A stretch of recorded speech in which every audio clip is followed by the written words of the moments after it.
আর solution দেখতেছেন বস, সমস্যা নাই তো কোনো, সময় তো আরো 3-4 দিন আছে। আমি ঠিক। সলিউশন দেখলে কোনো সমস্যা নাই, বরঞ্চ আরো হ্যাঁ। সলিউশন দেখে যদি রাইটলি করে করে ফেলেন, হ্যাঁ, হুম হুম। বেসিক্যালি এই অঙ্কই দিবে, হ্যাঁ, Yes. এরকম না হুম যে হইতেছে অন্য কোনো অঙ্ক দিবে, এই অঙ্কই দিবে। সো আপনি একবার হুম সলিউশন দেখে করে ফেললে পরে পরীক্ষা হলে যা দেখবেন যে হইতেছে ফুল অঙ্ক কমন, আপনি যেটা করে আসছেন সেটাই। কিন্তু প্রবলেমটা হচ্ছে যেটা, মাথাটা ঠান্ডা করে দেখতে হবে যে হইতেছে ওইখানে ট্রিক্সটা কি খাটাইছে। Yes. ছোটখাটো হুম কোনো একটা আইটেম দিয়ে বা কিছু দিয়ে হয়তো বা একটু প্যাচ মারবে, হ্যাঁ, ওই প্যাচটা ধরাটাই হইতেছে ফ্যাক্ট। আদারওয়াইজ হইতেছে দেখবেন যে সুর সুর করে করে ফেলছেন, যদি বাসায় একবার প্র্যাকটিস করে যান, একবার করলেই এনাফ। আমি অবশ্য করি না নাই, মানে আমি ওর ইয়ে থেকে বুঝলাম আর কি। যেটা সলিউশন ভাইয়া উনি এখানে নিজেও নির্ভর পারবে না। করে কতটুকু কোনটা? কাজ করতেছে আর কি, হ্যাঁ, এটা একটু ব্যাপার। আর আজকে দেখি এই প্রোগ্রামে অনেক হেভিওয়েট প্রার্থীরা জয়েন করছে, দেখছি আমার খুব ভালো লাগছে আর কি। আমার নিজের কাছে খুব লজ্জা লাগতেছে, ভয়ও লাগতেছে। যাই হোক, এই দুইটা চ্যাপ্টারের ম্যাথ গুলা কিন্তু খুবই ইজি। ইজি মানে হচ্ছে এখানে কোনো বড় কোনো সূত্র নাই মুখস্থ করার মতো। জাস্ট মিশু বাজেটটা বলে কনসেপ্ট, কোনটা আগে প্রোডাকশন হচ্ছে, কার ইনভেন্টরিতে কোনো মাল রাখা আছে কিনা, ইনভেন্টরিতে রাখলে সেটা বিগিনিং আবার যাচ্ছে কিনা, জাস্ট ডট গুলো একটু কানেক্ট করে নেওয়া। তো সলিউশন দিয়ে দিছি। 3-4টা করে ম্যাথ এই দুই চ্যাপ্টারে হাতে অবশ্যই করে যান, তাহলে হাতে একবার প্র্যাকটিস হয়ে গেলে ফ্লোটা অটোমেটিক চলে আসবে। হাতে প্র্যাকটিস না করলে এই অঙ্ক পরীক্ষা হলে করতে পারা খুব টাফ হয়ে যাবে, কারণ লেন্দি অঙ্ক এগুলা। সেটাই, আমিও সেটাই দেখলাম। ঠিক আছে, তাহলে আমরা স্টার্ট করি, জাস্ট একটু রিডিং পড়ে যাই, তাহলে আমারও সুবিধা হবে। ঠিক আছে, ম্যাটেরিয়াল রিকোয়ারমেন্ট প্ল্যানিংটা আসলে মেইনলি কি? ম্যাটেরিয়াল রিকোয়ারমেন্ট প্ল্যানিংটা হইতেছে আপনার যে কোনো প্রোডাকশনের জন্য একটা লজিক সেট আপ করা, যে কোন কোন পার্টস, কম্পোনেন্ট, ম্যাটেরিয়াল দরকার, এই সোজা কথা। এই হচ্ছে material requirement planning. Material requirement planning হচ্ছে, এটা আসলে একটা ডিপেন্ডেন্ট ডিমান্ড। ডিপেন্ডেন্ট ডিমান্ড মানে হচ্ছে এইটা বের করার জন্য অন্য একটা ডিমান্ডের উপরে ডিপেন্ড থাকতে হইতেছে আমাদেরকে। এটা হচ্ছে এমআরপির বৈশিষ্ট্য, এবং এটা একটা কোশ্চেন বইয়েও আছে যে এমআরপি যে ডিপেন্ডেন্ট ডিমান্ড, এটা বলতে আসলে কি বোঝো। ঠিক আছে, তো ডিপেন্ডেন্ট ডিমান্ড মানে হইতেছে যে আমি ম্যাটেরিয়াল রিকোয়ারমেন্ট প্ল্যানিং তখনই করতেছি যখন আমার কোনো একটা ডিমান্ড আছে। লেটস সে আমার টায়ার বানাতে হবে বা হুইল বানাতে হবে। কেন? আমার যদি অটোমোবাইলের ডিমান্ড থাকে তাহলে। যদি অটোমোবাইলের ডিমান্ড না থাকে, আপনি টায়ারও বানাবেন না, হুইলও বানাবেন না। যদি টায়ারও না বানান, হুইলও না বানান, তার আপনি এমআরপিও কখনো করবেন না। অ্যান্সার হচ্ছে এইটুকুই। দেন আমরা যদি বলি এমআরপির কিছু ক্যারেক্টারিস্টিক দেওয়া আছে, কোন কোন ইন্ডাস্ট্রিতে তাকে হাই রাখা হয়, তাকে লো দরকার হয়। সবসময় মনে রাখবেন, যে ইন্ডাস্ট্রিতে অ্যাসেম্বলিং হবে, সেটা অ্যাসেম্বল টু স্টক হোক বা অ্যাসেম্বল টু অর্ডার হোক, অ্যাসেম্বল করতে গেলে এমআরপি হাই হবে। এমআরপি মানে হচ্ছে কোন কোন কম্পোনেন্ট, কোন কোন পার্ট দরকার। অ্যাসেম্বলের টাইম আপনাকে সেই কাজটাই করতে হয় যে আমি কোন পার্টসটা কিভাবে কখন জোড়া দিব। তো যেখানেই অ্যাসেম্বল হোক সেখানে এমআরপিটা অলওয়েজ হাই হবে। দেন হচ্ছে আরেকটা ইন্ডাস্ট্রি আছে মেক টু স্টক, আর একটা হচ্ছে make to order. Make to স্টকে হবে মিডিয়াম, আর মেক টু অর্ডারে হবে low. Engineer to order kind of হচ্ছে অ্যাসেম্বল টু অর্ডারের মতো, সো এটাও আসলে হাই। আর প্রসেস ইন্ডাস্ট্রিতে এটা আসলে মিডিয়াম হবে। এটা জাস্ট কোনো কোশ্চেন এখানে নাই, জাস্ট একটা চার্ট ম্যাডাম দিয়ে রাখছিল। দেন আসি master production scheduling. Master production scheduling হইতেছে আপনার, এটা অলওয়েজ এন্ড আইটেমের উপরে ফোকাস করবে। এন্ড আইটেম মানে হচ্ছে যেই প্রোডাক্টটা লাস্টে তৈরি হচ্ছে সেইটার জন্য মাস্টার প্রোডাকশন শিডিউলিং করা হয়। এটার একটা ছোট একটা কোশ্চেন আছে, শর্ট কোশ্চেন, যে মাস্টার প্রোডাকশন শিডিউলিং করতে গেলে মেনলি যে মাস্টার শিডিউলার যে আছে, যে মেনলি কাজ করে, তাকে কোন কোন আইটেম গুলা কনসিডার করতে হয়। এটা হচ্ছে সেই আইটেম গুলা, এটা একদম বাংলা জিনিস। যে মাস্টার শিডিউলার মানে যে মেনলি যে শিডিউল করতেছে, তাকে সব রকম ডিমান্ড, সব টিমের ডিমান্ড, সব ডিপার্টমেন্টের ডিমান্ড তাকে কনসিডার করতে হবে। তাকে এগ্রিগেট প্ল্যানিংটা মাথায় রাখতে হবে। তাকে কাস্টমারকে যে আমরা অর্ডার প্রমিস করতেছি সেটা তাকে জানতে হবে, যে আমার মার্কেটিং টিম কিভাবে কাস্টমারকে অর্ডারটা ডেলিভারি করতেছে, কোন সিকোয়েন্সে ডেলিভারি করতেছে, কারণ তার সাথেই তার আসলে শিডিউলিংটা মিলাই নিতে হবে। দেন হচ্ছে তাকে ম্যানুফ্যাকচারিং, মার্কেটিং, ইঞ্জিনিয়ারিং সব টিমের মধ্যে কনফ্লিক্ট তাকে ট্রেড অফ করতে হবে। তাকে সব রকম প্রবলেম আইডেন্টিফাই করতে হবে এবং প্রবলেমগুলোকে তাকে কমিউনিকেট করে সলভ করতে হবে। এবং বাংলা গ্যাস। আচ্ছা, এই একই জিনিস মাস্টার প্রোডাকশন শিডিউল হচ্ছে একটা টাইম ফেস্ট একটা প্রসেস, একটা টাইম বন্ড প্রসেস। ওই টাইমের মধ্যে এন্ড আইটেমের কি কি প্রোডাকশন হবে, কতটুকু প্রোডাকশন হবে, সেটা আসলে শিডিউল করা। টাইম ফ্রেন্স জিনিসটা কি? টাইম ফ্রেন্স জিনিসটা হচ্ছে যে এই যে মাস্টার প্রোডাকশন শিডিউলিং আমি করতেছি, এটা একটা টাইম বাউন্ড একটা কাজ। তো এই টাইম বাউন্ড কাজটাকে একদম স্ট্রিক্ট না রেখে তাকে কিছুটা রিল্যাক্স এবং ফ্লেক্সিবিলিটি দিতে হবে। এটা হচ্ছে মেনলি টাইম ফ্রেমস। এটা আসলে তিনটা বর্ডার আছে। ফার্স্ট বর্ডারটা হচ্ছে আপনার ফ্রোজেন বর্ডার, দেন স্লাশি বর্ডার, দেন হচ্ছে লিকুইড বর্ডার। ফ্রোজেন বর্ডারটাতে আসলে কোনো রকম চেঞ্জেস অ্যালাউ করা যাবে না। স্লাশি বর্ডারে হচ্ছে আপনি স্পেসিফিক প্রোডাক্টে কিছু চেঞ্জ করতে পারবেন অ্যাজ লং অ্যাজ আপনার সবকিছু পার্টস অ্যাভেলেবল আছে। আর লিকুইড বর্ডারে আসলে মেনলি সব রকম ভ্যারিয়েশনই করাই সম্ভব। তো লিকুইড বর্ডারে আসলে দেখা যায় যে সব রকম শিডিউল এলোমেলো করে ফেলা যাবে। এই সেম এই গ্রাফটাই দেওয়া আছে যে ফ্রোজেন বর্ডারে আসলে কোনো রকম চেঞ্জ হচ্ছে না, স্লাশিতে কিছু চেঞ্জ হলো, আর লিকুইডে এসে একদমই চেঞ্জ করে ফেলা যায়। একটু এই বুঝে বলো, বুঝেনি আচ্ছা, মাস্টার প্রোডাকশন শিডিউলিংটা হইতেছে আমার, বললাম কি একটা গ্রাফটা নির্দিষ্ট বুঝাইলাম, টাইম ফ্রেমের গ্রাফটা মধ্যে। দিন। হ্যাঁ, এই টাইম ফ্রেমের মধ্যে আমার আসলে এন্ড আইটেমের জন্য প্রোডাকশনটা শিডিউল করতে দিতেছে আমার। এখন সব সময় তো আর হচ্ছে এক্সাক্ট টাইম ফ্রেমের মধ্যে থাকা সম্ভব না। এটা অবশ্যই তোমাকে কিছুটা চেঞ্জ তো করা যেতেই পারে বেসড অন ইউর ডিমান্ড এবং বেসড অন সব রকমের কনস্ট্রেন্ট। তো কতটুকু কোন ফ্রোজেন, কতটুকু কোন টাইম ফ্রেমে চেঞ্জ করা যাবে সেটাতে তিনটা টাইম ফ্রেম দিছে। তো তিনটা টাইম ফ্রেমস, একটা হচ্ছে frozen time frames. Frozen time ফ্রেমসে বলা হয় যে কোনো কিছু চেঞ্জ করা যাবে না। তুমি একটা প্রোডাক্ট বানাইতেছো, একটা প্রোডাক্ট লেটসে তোমার 3টা ফেজে হচ্ছে বা 5টা ফেজে হচ্ছে, তুমি কখনোই প্রোডাকশন লাইনকে এটুকু ফ্লেক্সিবিলিটি অ্যালাউ করবা না যে প্রত্যেকটা টাইম ফ্রেমেই সে কোনো চেঞ্জ করতে পারবে। এটা কখনোই আসলে কেউ করে না। বলা থাকে অ্যাটলিস্ট তুমি এই প্রজেক্টটুকু করো, একদম ফিক্সডে করো, এই প্রজেক্টে করো কিছুটা ডেভিয়েশন করতে পারো, এই পার্টসে করো কিছুটা বেশি ডেভিয়েশন করতে পারো। মেনলি আসলে এইটা সেই জিনিসই যে ফ্রোজেন টাইম ফ্রেমে ম্যাক্সিমাম ক্ষেত্রে কোনো রকম চেঞ্জেস অ্যালাউ করা হয় না। স্লাশিতে পার্টিকুলার প্রোডাক্ট গ্রুপ বা পার্টিকুলার কোনো প্রোডাক্টের জন্য আসলে চেঞ্জ করা অ্যালাউ করা হয়। আর লিকুইডে আসলে ম্যাক্সিমাম ক্ষেত্রেই অনেক রকম চেঞ্জ অ্যালাউ করা যায়।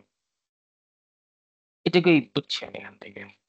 মানে এবং এটা মেনলি তো হচ্ছে তোমার লিড টাইম আর ক্যাপাসিটির লিড মধ্যে টাইম এবং সম্পর্ক। Capacity relation. মানে আমার যদি ক্যাপাসিটি যে এবং লিড টাইম যদি কম থাকে, তাহলে হচ্ছে আমার ফ্রোজেন বর্ডারে পড়ে যাবো। ইয়েস, এর ফ্রোজেন চেয়ে যদি বর্ডারে লিড টাইমটা একটু বাড়ে, তাহলে হচ্ছে ক্যাপাসিটি এগিয়ে স্লাশিতে আসবে, থাকলেও স্লাশিতে আসবে। স্লাশিতে এরপর যাবা। হচ্ছে আমার লিড টাইম যদি বেশি হয়ে যায়, তখন আমরা লিকুইডে চলে যাবো, মানে আমি আস্তে আস্তে প্রোডাকশন করতে পারি। হ্যাঁ, এটাই তো বোঝাচ্ছে নাকি? মেনলি এটাই বোঝানো হচ্ছে। হ্যাঁ, এখানে একটা নাম্বারও দেয়া আছে, এই যে 26 উইকস, 8, 15 15, উইকস আর 26। 8। এটা একটা হাইপোথেটিক্যাল নাম্বারও মেনলি, যে নর্মালি বলা হয় যে 8 সপ্তাহের মধ্যে কোনো রকম প্রোডাকশনে যেন চেঞ্জেস না হয়।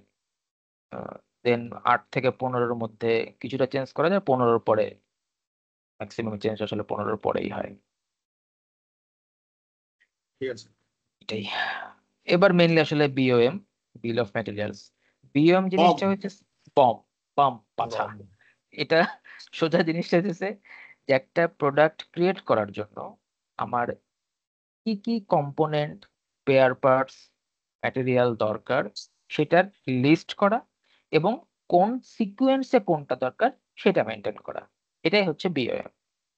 তো বিওএম হইতেছে মেনলি, বিওএম এর ক্যারেক্টারিস্টিক দুইটা: প্রোডাক্ট ক্রিয়েট করার জন্য কি কি কম্পোনেন্ট দরকার সেটার লিস্ট, এবং কোন কম্পোনেন্ট কোন সিকুয়েন্সে দরকার সেটা লিখে রাখা। এই একটা গ্রাফ ম্যাডাম বইয়ে ছিল, ম্যাডামও পড়াইছে, যে এমআরপি যেটা আছে, এমআরপির আউটপুট কি হয় এবং এমআরপি তে ইনপুট কি কি থাকে। এমআরপির আউটপুট এখানে বলছে 2 রকম আউটপুট হয়, 2টা রিপোর্ট তারা মেইনলি করে, প্রাইমারি রিপোর্ট এবং সেকেন্ডারি রিপোর্ট। প্রাইমারি রিপোর্ট যেহেতু material requirement planning, so material mainly release করতেছি, প্রোডাক্ট রিলিজ করতেছি, সেই রিপোর্টটা থাকবে প্রাইমারিতে। এবং সেকেন্ডারিতে থাকবে যে প্ল্যানিংটা আমি কি পরিমাণ ভালো করছি, আমার পারফরমেন্স কন্ট্রোল কেমন হচ্ছে সেইটা। আর এমআরপির ইনপুট হিসেবে তারা বলছে, আমরা যে বিওএম পড়লাম সেই বিওএম হচ্ছে একটা ইনপুট, মাস্টার প্রোডাকশন শিডিউলিং সেটা একটা ইনপুট, ইনভেন্টরি ফাইল একটা ইনপুট। মাস্টার প্রোডাকশন শিডিউলিংটা কোথা থেকে আসে? আগের চ্যাপ্টারের এগ্রিগেট প্ল্যানিং থেকে আসে। এগ্রিগেট প্ল্যানিং কই থেকে আসে? এগ্রিগেট প্ল্যানিং থেকে আসে হচ্ছে ডিমান্ডের উপরে, কাস্টমারের যে ডিমান্ড তার ফোরকাস্টের উপরে।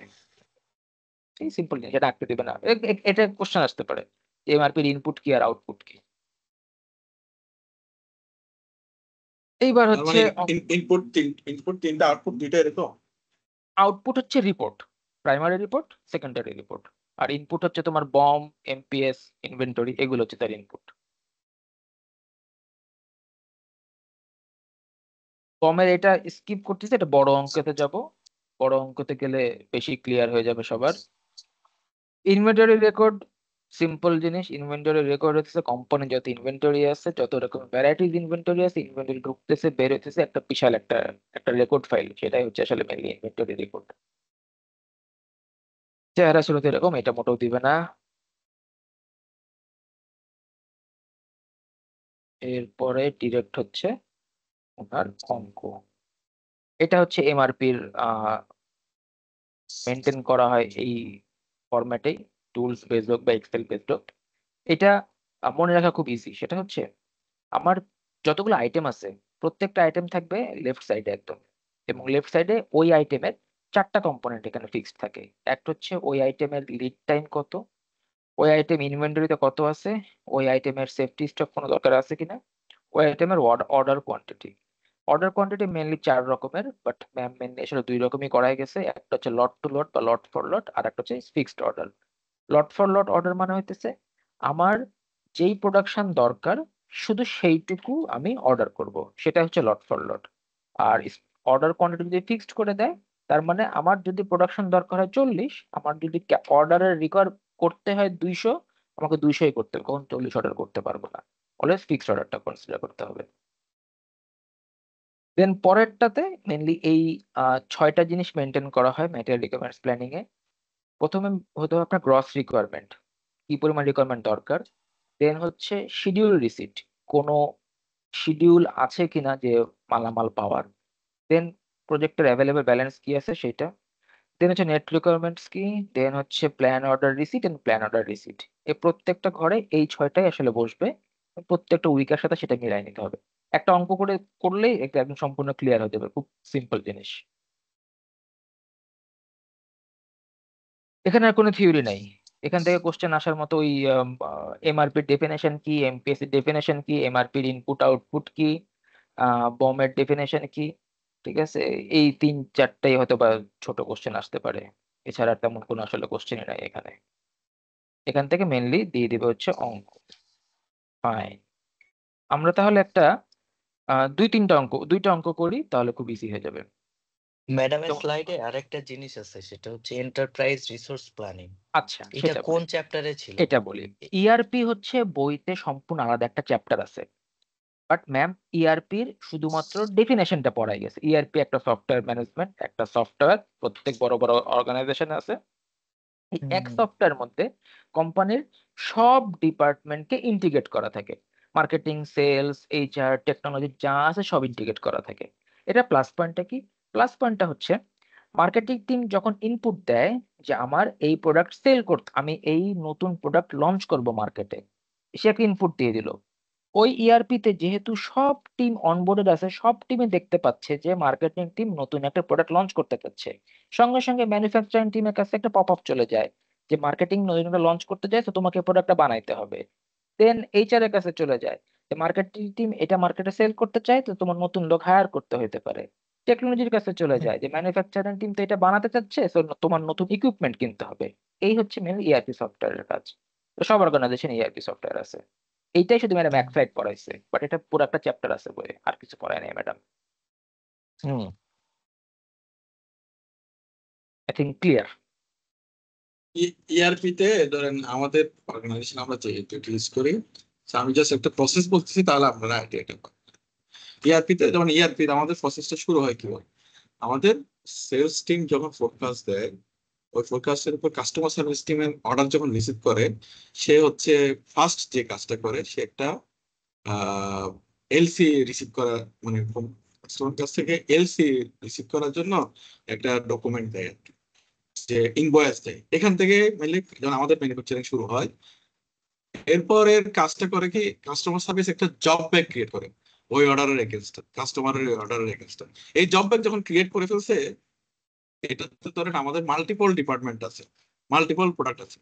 করে কি, ও যখন অর্ডারটা সিস্টেমে ইনপুট দিয়ে দিছে, এটা যার যার ডিপার্টমেন্টে আছে তার তার কাছে এটা অটোমেটিক, তার পেন্ডিং অর্ডার অথবা অর্ডার ইন হ্যান্ডে সে অলরেডি এটা দেখতে পাবে। সে কি করে, ওইখান থেকে অর্ডারটা নিয়ে ওইটার এগেনস্টে কি কি মেটেরিয়াল লাগবে ওইটাও কিন্তু অটোমেটিক দেখায় যে এই প্রোডাক্টের প্রোডাকশন করতে 4টা আইটেম লাগবে, এই 4টা আইটেমের ইনভেন্টরি স্ট্যাটাসও দেখায়, বুঝছে?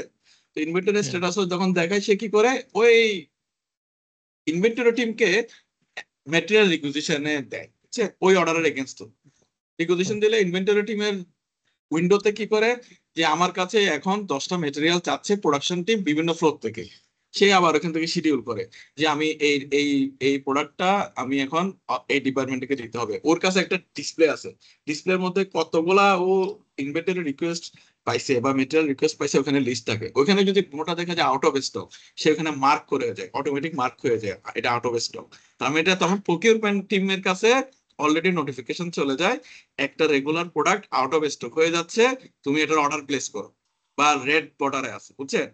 এরপর এখান থেকে যে যখন মেটেরিয়ালটা ইস্যু করে দেয়, এরপর প্রোডাকশনে ধরেন আমরা 5টা প্রসেস, আমি ফার্স্টে কাটলাম, কাটা একটা প্রসেস, কাটার পরে এমআরপি তে ক্লিক করে দেয় যে কাটা শেষ, কাটার পর এটারে ধরেন জোড়া দেওয়ার জন্য একটা প্রসেস, জোড়া দেওয়ার পর এমআরপি তে ক্লিক করে দেয় যে আমার জোড়া দেওয়া শেষ, এরপর এটারে ধরেন আরেকটা প্রসেস করবে, ওই প্রসেস করার পর আবার ক্লিক করে দেয় যে আমি এই প্রসেস শেষ। এভাবে 5টা প্রসেস যখন শেষ হয় তখন এটা দেখা যায়, মানে এতক্ষণ ধরে কিন্তু ওয়ার্কিং প্রসেস দেখায় ইনভেন্টরি, যে আমরা ওয়ার্কিং প্রসেস বলি না, ওই যে গোলে শিখছি যে এই ওয়ার্কিং প্রগ্রেসে দেখায় কিন্তু ওই মেটেরিয়ালটাকে। যখনই সে ফিনিশ গুডসে ক্লিক করলো তখনও কিন্তু ওয়ার্কিং প্রগ্রেস দেখাচ্ছে। এরপরে ইনভেন্টরি টিমকে আবার নোটিফিকেশন দিচ্ছে যে ফিনিশ গুডস রেডি আছে ফ্লোরে। ও কি করে ওখান থেকে আবার কালেক্ট করে তার ফিনিশ গুডস ওয়্যার হাউসে নিয়ে গেছে, যে ফিনিশ গুডস ওয়্যার হাউসে ইন হয়ে গেছে এটা ওয়ার্কিং প্রগ্রেস থেকে ফিনিশ গুডস স্টকে চলে যায়। এরপর ফিনিশ গুডস স্টক থেকে আমাদের থাকে ডেসপাচ টিম। ডেসপাচ টিম সেই অর্ডারের আজকের দিনে কয়টা অর্ডার ডেলিভারি করতে হবে সে দেখে, এবং ডেসপাচে বা র মেটেরিয়ালের বা ফিনিশ গুডস এর ওয়্যার হাউসে এগুলো অ্যাভেলেবেল আছে কিনা সে চেক দেয়। চেক দেওয়ার পর সে কি করে ওখান থেকে কালেক্ট করে সাজায় রাখে। এরপর আমাদের যারা ডেলিভারি ম্যান তারা আসে নিয়ে যায়, নিয়ে গেলে সঙ্গে সঙ্গে ডেসপাচ টিম এটা ডেলিভার্ড বলে একটা ক্লিক করে দেয়, এই অর্ডারটা ফুল ক্লোজ হয়। তখন দেখা যায় যে একটা অর্ডার ফুললি ক্লোজ হয়েছে। আমাদের রেভিনিউতে যখন এটা আবার আমাদের কাস্টমার সার্ভিস টিমের কাছে চলে যাবে যে তোমার এটা অর্ডার ক্লোজ হয়েছে, তুমি এখন কি করো এলসির জন্য ক্লেম দিয়ে দাও, এলসি সেটেলমেন্টের ক্লেম দিয়ে দাও। এরপর এলসি সেটেলমেন্টের ক্লেম হয়, ক্লেম হওয়ার পর সঙ্গে সঙ্গে এটা কমার্শিয়াল টিমের কাছে আছে। কমার্শিয়াল টিম করে কি ব্যাংকের যত ডকুমেন্ট আছে এলসি ক্লেম করার জন্য ডকুমেন্ট গুলো সাবমিট করে দেয়, সাবমিট করে দিয়ে সে আবার ক্লিক দেয় পেন্ডিং এলসি বা এলসি ক্লেম অন প্রসেস। এরপর আমাদের কি করে ক্রেডিট কন্ট্রোল টিমের কাছে যায়, ক্রেডিট কন্ট্রোল টিম এরকম চেক করে কয়টা এলসি এরকম ক্লোজ হয়েছে কিন্তু টাকা পায় নাই, বা ডিউ ডেট হয়ে গেছে 90 দিন হয়ে গেছে, এই 90 দিনের মধ্যে টাকা পায় নাই। সে ক্লিক করার পর সে আবার কাস্টমার গুলারে মানে ফিডব্যাক দেয় বা যা যা ডকুমেন্টের সমস্যা হিসাব দেয়। ক্রেডিট কন্ট্রোল টিম যখন কনফার্ম করে যে টাকাটা আমাদের অ্যাকাউন্টে ঢুকছে তখনই এই টোটাল অর্ডারটা সেলসে কনভার্ট হয়। এই টোটাল সিস্টেমটা ইআরপি দিয়ে করি। বুঝতে পারছি। ইআরপি আসলে বেসিক্যালি এন্টারপ্রাইজ রিসোর্স প্ল্যানিং। তো শুধু ম্যানুফ্যাকচারিং না, এটা অনেকগুলো মডেল আছে, যে কেউ মডেল ইউজ করতে পারে। আমাদের যেমন এইচআরও ইআরপি ইউজ করে, আমাদের আমাদের এইচআর মার্কেটিং প্রজেক্ট আমাদের মেইনটেনেন্স মার্কেটিং সবাই। ইআরপি ইউজ করে, আমাদের ফাইন্যান্স টিম ইআরপি ইউজ করে, সবাই। মানে সোজা কথা হচ্ছে যে যেই কাজগুলো মেইলে করতো সেইগুলা করার জন্য কোম্পানির সব টিমকে অনবোর্ড করছে একটা সফটওয়্যার দিয়ে। এটা আসলে মেইন কাজ ইআরপির। তার মানে যে মেল বন্ধ হয়ে গেছে, কারো মেল বন্ধ মোটেও হয় নাই। সফটওয়্যারও কাজ হয়, না। মেলেও কাজ হয়, সবই। ওকে। ওকে, আমরা এই দুইটা ম্যাথ করি। বমের হুম। একটা ম্যাথ, যেমন হচ্ছে কি বলছে, প্রোডাক্ট এম তৈরি করার জন্য 2 ইউনিটের এন দরকার এবং হচ্ছে 3 ইউনিটের পি দরকার। এইটার সবচেয়ে সুবিধা হচ্ছে এক লাইন করে পড়বেন, এক লাইন করে ড্র করে ফেলবেন, সম্পূর্ণ কোশ্চেন আগে পড়তে যাবেন না। তাহলে এম বানালাম আমি, এম তে কি বানালাম, 2 ইউনিট বলছে এন, পি বলছে 3টা লাগবে, শেষ। এবার এন এর জন্য কি বলছে, 2 ইউনিট আমার আর দরকার, 4 ইউনিট এস দরকার। এই যে এন এর জন্য আর লাগবে 2টা, এস লাগবে 4টা। এখন আর আবার বানাইতেছে কি একটা এস দিয়ে 3টা টি দিয়ে, আর বানাচ্ছে একটা এস দিয়ে 3টা টি দিয়ে। পি বানাচ্ছে কি 2টা টি এবং 4টা ইউ দিয়ে, পি বানাচ্ছে 2টা টি 4টা ইউ। এটাই হচ্ছে বমের প্রোডাক্ট স্ট্রাকচার ট্রি। তো প্রথম কোশ্চেন অ্যান্সার এইটাই, এই একটা স্ট্রাকচার ট্রি বানায় ফেলতে হবে, শেষ। সেকেন্ডটাতে কি বলছে যে যদি 100টা এম বানাতে হয় তাহলে প্রত্যেক কম্পোনেন্ট কতগুলো করে দরকার। তাহলে আমি এম বানাচ্ছি 100টা, তাহলে এন কয়টা লাগবে? 200টা। পি কয়টা লাগবে? 300টা। ক্লিয়ার? একটার জন্য 2টা লাগছে, একটার জন্য 3টা লাগতেছে। আচ্ছা, এখন আমার হচ্ছে কি আর আর কয়টা লাগবে সেটা আমাকে বের করতে হবে।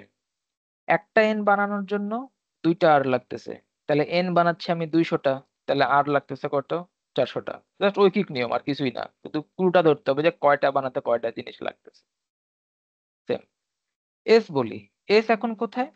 এস হচ্ছে একটা এন এই বানানোর আর জন্য। আর আর হ্যাঁ, 400 হলো কিভাবে? আচ্ছা, আর 400 লিখে হবে, গুড। আর তো 2, হ্যাঁ 2। আমি বলি, হ্যাঁ, আমার কি ও আচ্ছা N2, এক আচ্ছা আচ্ছা আচ্ছা, হ্যাঁ, বুঝছি। একটা এন বানাইতে 2টা আর লাগে। আমি এন বানাবো টোটাল 200টা, তাহলে আর লাগবে 400টা। Correct, ঠিক আছে। এবার এস এ আসি। এস দেখেন, এস দুই জায়গাতে আছে, এন বানাতেও এস লাগতেছে, আর বানাতেও এস লাগতেছে। তার মানে এস কে আমার একটা সামেশনে নিয়ে আসতে হবে। আচ্ছা, প্রথমটাতে আসি। একটা এন বানাতে 4টা এস লাগে, এন বানাচ্ছি 200টা, তাহলে প্রথমে এস লাগবে আমার 800টা। প্লাস কি প্লাস হবে? একটা আর বানাইতে একটা এস লাগে, আর বানাচ্ছি 400টা, তাহলে এসও লাগবে 400টা। এই হচ্ছে এস টোটাল 1200টা। ক্লিয়ার? সেম হচ্ছে টি। টি হলো কোথায়? একটা আর বানাইতে 3টা টি লাগে, তাহলে প্রথম লটে টি লাগতেছে কয়টা? আর বানাইতে 3টা টি, আর 400টা, তাহলে 400 × 3 1200। সেম একটা পি বানাইতে 2টা টি, পি লাগছে 300টা, তাহলে টি লাগবে 600টা, এই টোটাল 1800। সেম ওয়েতে ইউ, ইউ এখানে কোনো কিছু নেই, একটা পি বানাতে 4টা ইউ, পি 300, তাহলে ইউ হচ্ছে 1200। শেষ, অঙ্ক শেষ।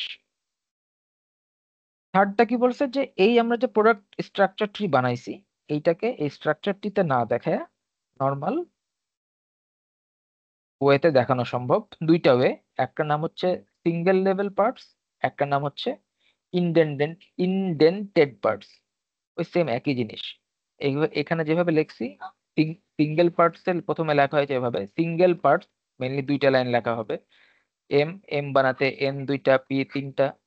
সেম এন, এন বানাতে আর 2টা, এস 4টা। এভাবে লিখতে হয়। আর ইন্ডিপেন্ডেন্ট পার্টস এ মেনলি আসলে স্টেপ বাই স্টেপ স্টেয়ার কেসের মতো করে লিখতে হয়। একটা এম বানাইতে 2টা এন, এন বানাইতে আর 2টা, এস 2টা, আর বানাইতে এস একটা, উপরের পি 3টা। উপরের পিকচারটা নিয়ে দেখাও, তাহলে একটু সুবিধা হবে। সেটাতে আমি তো এখন দেখাতে পারতেছি না, সমস্যা তো হচ্ছে এখানেই। একটু এই, ছোট করো। আচ্ছা, আমি ছোট করলে দেখতে পারবেন আপনারা? এবার হচ্ছে? হ্যাঁ, হচ্ছে। আচ্ছা, ফাইন।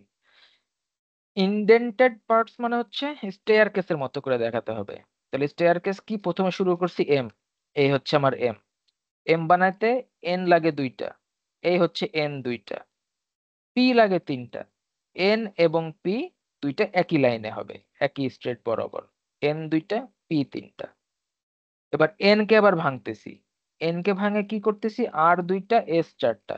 এই যে এন কে ভেঙে আর 2টা চলে আসলো, এস 4টা চলে আসলো, আর এবং এস একই লাইনে হবে।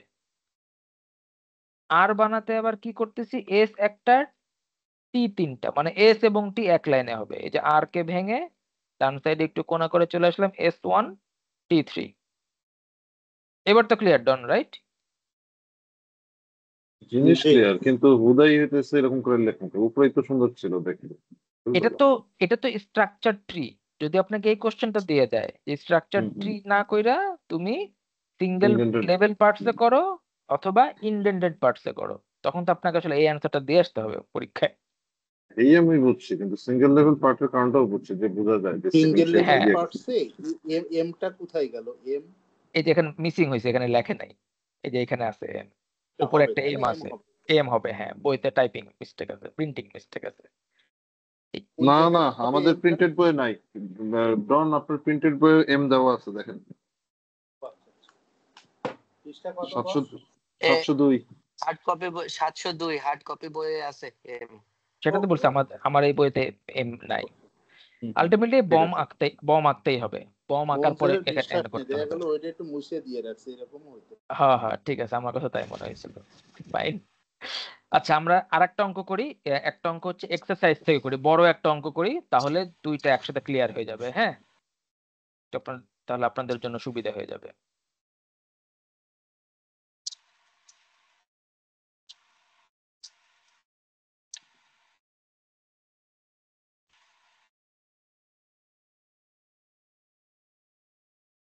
এখানে অনেকগুলো অঙ্ক দেওয়া আছে, যে কোনো একটা অঙ্ক ধরি তাহলে ক্লিয়ার হয়ে যাবে। আপনারা একটু করেন বইয়ের, মনে করেন যে 8 থেকে 13 এই 5টা অঙ্ক করেন, তাহলে হাতে ক্লিয়ার হয়ে যাবে।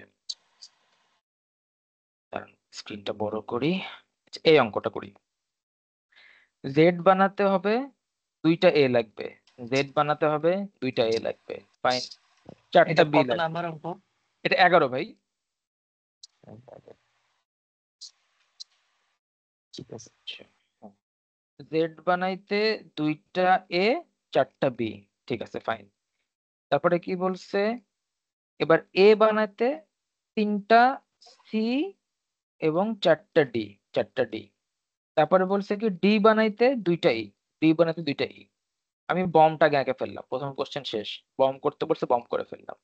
এবার বলছে এমআরপি বানাতে হবে, এমআরপি বানাতে বড় এক্সেল ফাইলটা ফিল আপ করতে হবে। হ্যাঁ, তাহলে আমার এখানে টোটাল আইটেম কয়টা, Z A B C D E.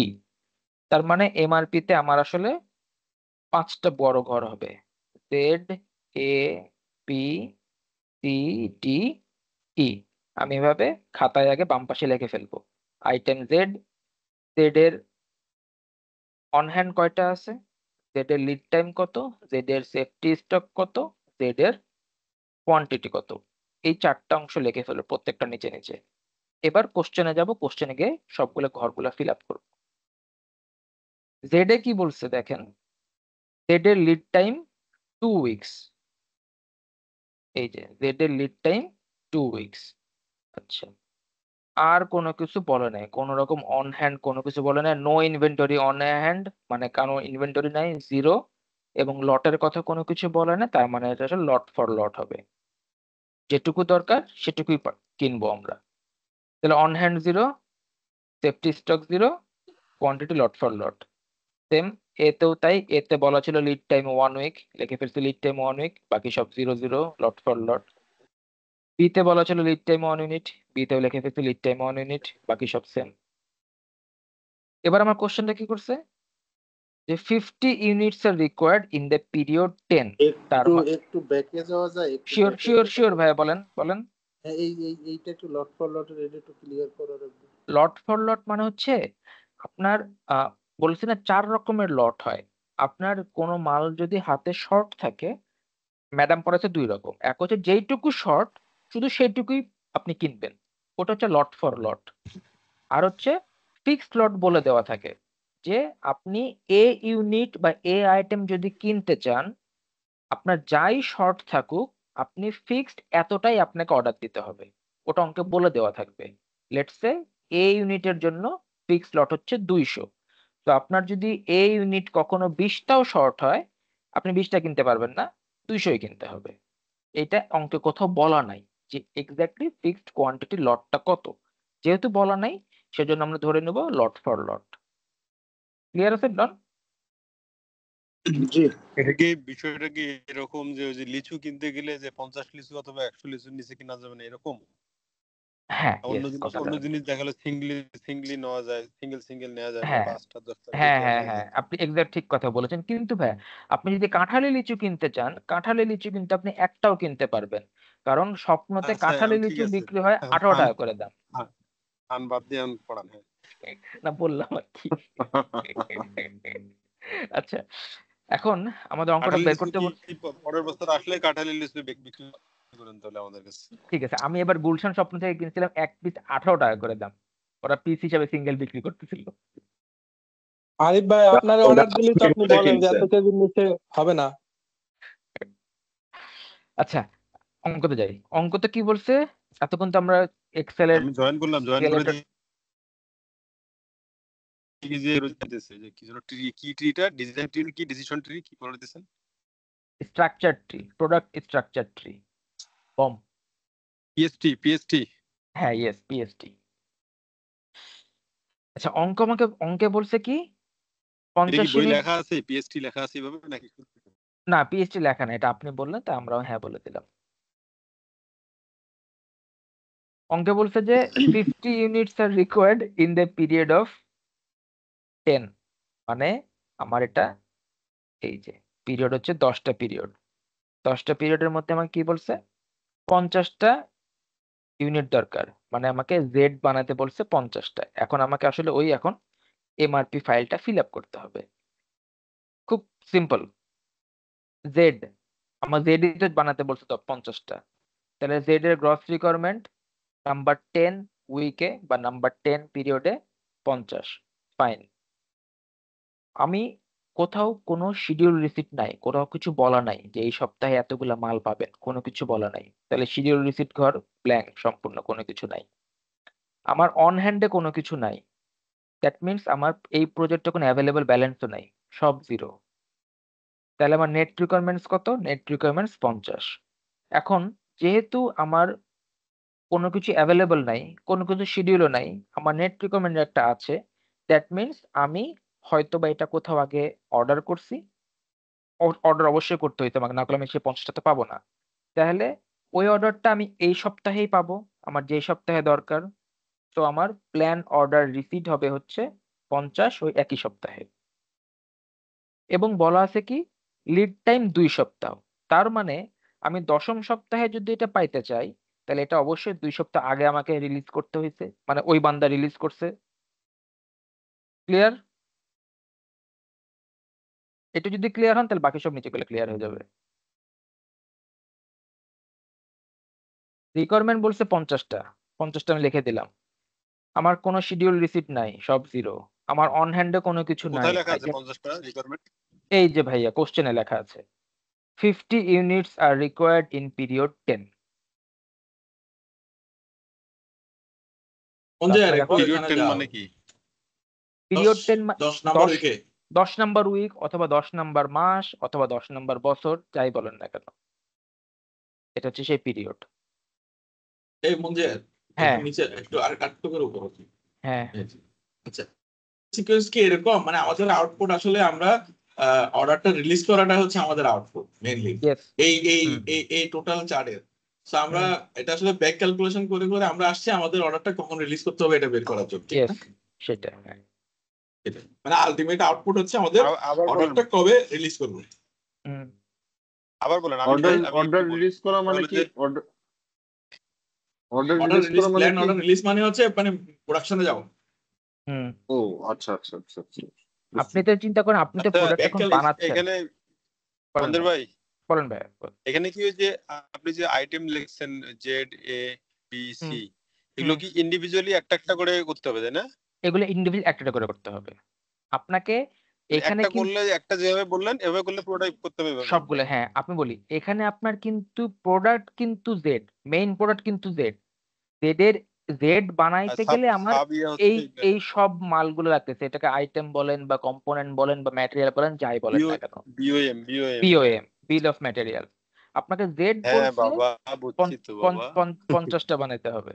এই হ্যাঁ। তো জেড বানাতে বলছে 50টা। আপনি জেড আপনার হুম। রিকোয়ারমেন্ট আসলে 50টা, কিন্তু আপনার কাছে কোনো অন হ্যান্ড কোনো কিছু নাই। তার মানে আপনি আসলে 50টা ওই টাইমে রিসিভ করতেছেন, এবং ওই টাইমে রিসিভ করতে গেলে আপনাকে বলছে লিড টাইম আছে 2 সপ্তাহ। দ্যাট মিনস আপনাকে 2 সপ্তাহ আগে তাকে ছাড়তে হবে। তার তাহলে আপনি ওটা 2 সপ্তাহ পরে গিয়ে সেটা পাবেন, এবং তখন আপনি সেটা বানাইতে পারবেন 50। না, আমি মঞ্জের এই বলি বামের যে ছয়টা জেড এর যে সাব ক্যাটাগরি, মানে ম্যাটেরিয়াল যেগুলো লাগবে, বিল অফ হ্যাঁ ম্যাটেরিয়াল যেগুলো লাগবে, সেগুলো তো আপনার হলো যে কনসিস্টিং অফ হচ্ছে যে এ বি সি বা এ নিচে ডি বি যেগুলো সি সহ। ডি সবগুলো সহকারে, হ্যাঁ। আমরা যদি ওই যে মাসুক যেটা বললো নিচ থেকে যদি একটা একটা করে আগায় তারপরে জেডে যাই, তাহলে কি না হয় না? না সেটা আপনি পারবেন না। সেটা হইলে ভাই আপনি আউটপুট তো মানে 10ম উইকে যে আউটপুট দরকার এটা মিলবে না আপনার কাছে। সেটা যে তখন মিলবে না। আপনি প্রোডাকশন প্ল্যানে যদি ফ্লেক্সিবিলিটি পাবেন, ওই ফ্লেক্সিবিলিটি কত এটা বের করতে পারবেন। তাহলে আমার 10ম উইকে যদি আমার রিকোয়ারমেন্ট হয়, তাহলে আমি ফার্স্ট হ্যাঁ, কোন কাজটা করবো আগে? ফার্স্ট হচ্ছে আপনার হচ্ছে মেইন প্রোডাক্ট, যেটা হচ্ছে আউটপুট, ফাইনাল আউটপুট যেটা, ওইটাই সেটাকে আপনি ধরতে হবে। 10ম উইকে যেন পান মিনিমাম। এটা হচ্ছে আপনি মনে আছে আমরা যে ইয়াতে করছি যে প্রজেক্ট ম্যানেজমেন্টে যে প্রজেক্ট ম্যানেজমেন্ট ল্যাগ ডাব্লিউবিএস করছি না, lag work, lead yes, lag time, lead time এবং ওয়ার্ক ব্রেকডাউন স্ট্রাকচার, ডাব্লিউবিএস যেটা করছিলাম না, করছি। স্ল্যাগ বের একদম করছি না। পরের থেকে শুরু আচ্ছা, করতে হয় সব একদম সময়। সিম্পল করে বলি যে এখানে হইতেছে যেটা আছে হইতেছে 50টা আইটেম পিরিয়ড 10-এ। তো আমরা হুম যদি নিচের দিকে যাই ব্যাক ক্যালকুলেশন করতে করতে নিচে যে ডি আইটেমটার কিন্তু এই যে পিরিয়ড 6-এ হইতেছে রিলিজ করতেছে, প্ল্যান্ড অর্ডার ইয়েস। রিলিজ 6-এ, জি 7 হুম 7-এ আইসা হইতেছে সেটা হচ্ছে প্ল্যান্ড অর্ডার রিসিভ।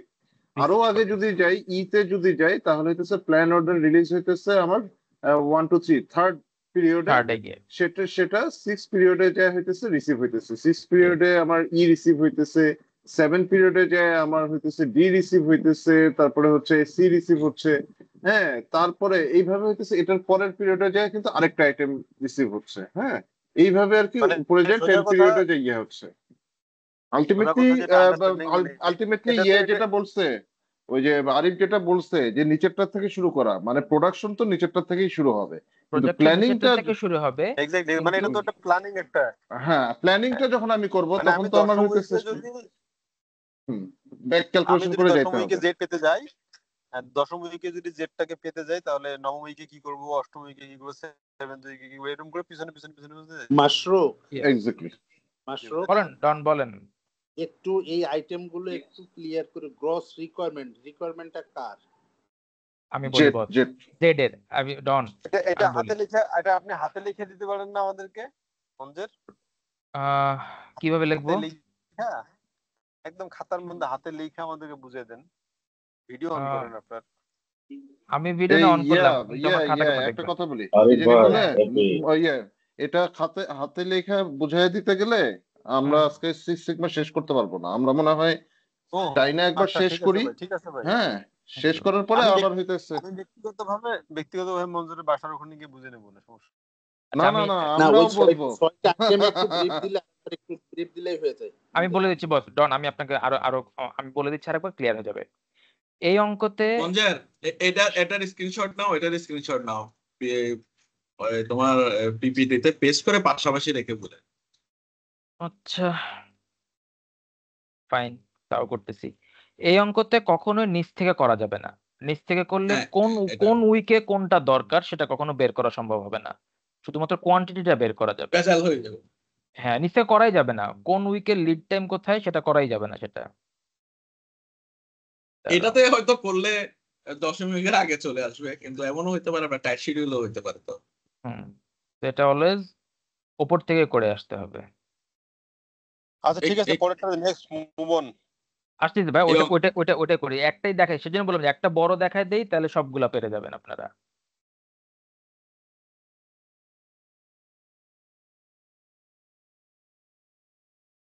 ছোট করে নিয়ে তো ছোট করেই করছি।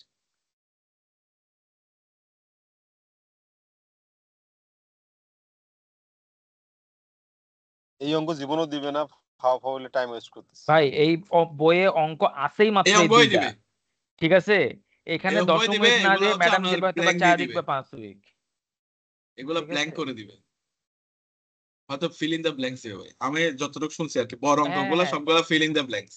এই অঙ্ক দিতেই হবে কারণ অঙ্ক আছেই এই চ্যাপ্টারে একটা, এটা যদি না দেয় তাহলে কি দিবে?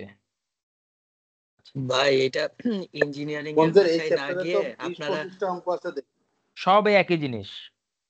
ভাই এটা এটা একটু সহজ করে বোঝান, ইঞ্জিনিয়ারিং এর ভাষায় না গিয়ে এটা বাংলা আমি ভাষায় বোঝান। একদম সহজ করে বোঝাচ্ছি বস।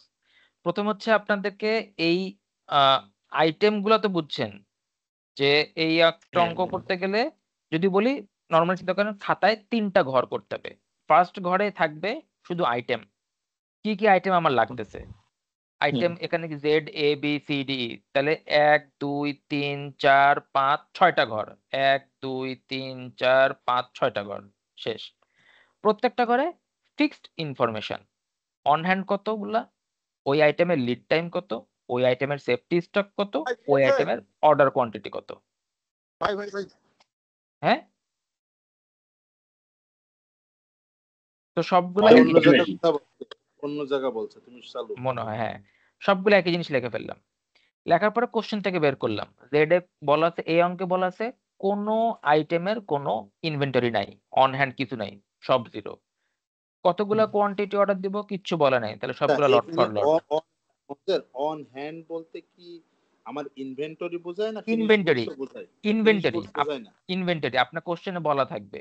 আর একটা অঙ্ক দেখাবো, সেখানে কোশ্চেনে বলাই আছে যে অন এই হ্যান্ড মানে ফিনিশ গুডস না, এই তো।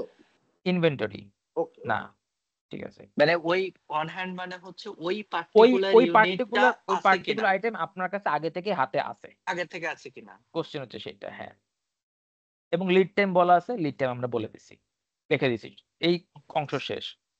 এবারে সেকেন্ড এই কলাম, এটা মুখস্থ। এখানে 6টা ইউনিট থাকবে, 6টা আইটেম। ফার্স্ট হচ্ছে gross requirement, second schedule receipt, third হচ্ছে প্রজেক্টে অ্যাভেলেবেল কোনো ব্যালেন্স আছে কিনা, ফোর্থ হচ্ছে নেট রিকোয়ারমেন্ট, ফিফথ হচ্ছে প্ল্যান অর্ডার রিসিট, সিক্স হচ্ছে প্ল্যান অর্ডার রিলিজ। এই 6টা মুখস্থ, সবগুলো কলমে লিখে দিলাম। এবার আসেন কোশ্চেনে। কোশ্চেনে বলছে কি, এই 6টার নিয়েই একটু ব্রিফ চাচ্ছিলাম। কি কি আচ্ছা পড়েছে? এই 6টা হচ্ছে এই আইটেম, এই আইটেমের গ্রস রিকোয়ারমেন্ট কত। গ্রস রিকোয়ারমেন্ট মানে আপনাকে বলছে যে আপনার একটা আইটেম এইটা টোটাল 50টা থাকা লাগবে, ফাইন, সেটাকে বলে গ্রস রিকোয়ারমেন্ট। এবার বলছে যে এই আইটেম তুমি লেটসে 1 সপ্তাহ পরে 20টা পেয়ে যাবা কোনো জায়গার থেকে, কোনো এক দৈবক্রমে 20টা পেয়ে যাবা কোনো এক সাপ্লায়ারের কাছ থেকে, সেটা হচ্ছে শিডিউল রিসিট। যে বলা আছে 5ম সপ্তাহে বা 6ষ্ঠ সপ্তাহে ওই আইটেম তুমি 20টা হাতে পাবা, সেটা হচ্ছে শিডিউল রিসিট। তাহলে এবার বলা আছে যে আপনার প্রজেক্টের অন হ্যান্ড আপনার লেটসে বলা আছে 10টা, তার মানে প্রজেক্টের অ্যাভেলেবল ব্যালেন্স আসলে 10টা, সেটা হচ্ছে প্রজেক্টের অ্যাভেলেবল ব্যালেন্স। যদি বলা থাকে অন হ্যান্ড, তার মানে প্রজেক্টে সেটা অ্যাভেলেবল আছে।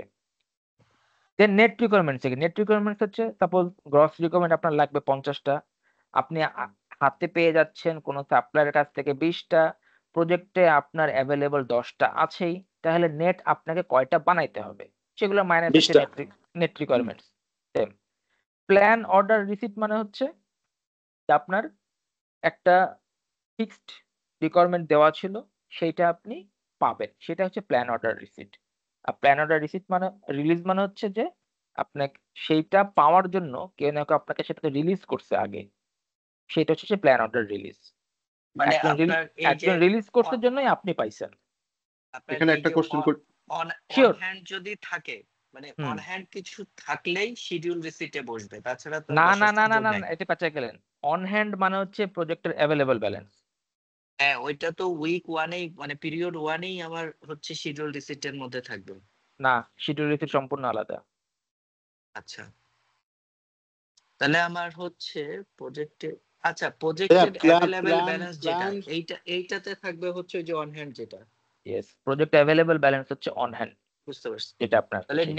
নেট রিকোয়ারমেন্টটা আসবে হচ্ছে gross requirement minus schedule receipt minus হচ্ছে মাইনাস প্রজেক্ট প্রজেক্টের available available balance. Balance. Yes, boss, সেটা হচ্ছে এই নেট মঞ্জের ভাইয়া। প্ল্যান্ড অর্ডার রিলিজ 8 নাম্বার উইকে বসলো কেন, 6 নাম্বারে সেটা বসে নাই? সেটাই আপনাকে বলছি বাবা, একটু ধৈর্য করেন, সামনে আগাতে দেন। সেটা বলার আগে একটা কোশ্চেন আছে আমার। শিওর ভাইয়া। এই যে প্ল্যান্ড অর্ডার রিসিপ্ট এখানে তো 50, আমরা যে কেবলমাত্র হিসাব করলাম যে কথার কথা শিডিউল রিসিপ্ট 20টা আর প্রজেক্টের অ্যাভেলেবল ব্যালেন্স 10টা, হ্যাঁ, এরকম যদি হয় তাহলে আমার এখানে প্ল্যান্ড অর্ডার রিসিপ্টটা কত হবে? কমে যেতে থাকবে তখন আপনার আপনার নেট রিকোয়ারমেন্ট যা থাকবে, তার মানে নেট রিকোয়ারমেন্ট যেটা আসবে সেটাই এখানে প্ল্যান্ড অর্ডার সেটাই রিসিপ্ট চলে আসবে। সেটাই প্ল্যান রিসিটে আসবে, যদি ও, লট ফর লট হয়। লট ফর লট, আচ্ছা আচ্ছা, আর যদি লট ফর লট না হয়, যদি ফিক্সড বলা থাকে, আপনি সেটাই পাবেন তখন। গট ইট, বুঝতে পারছি।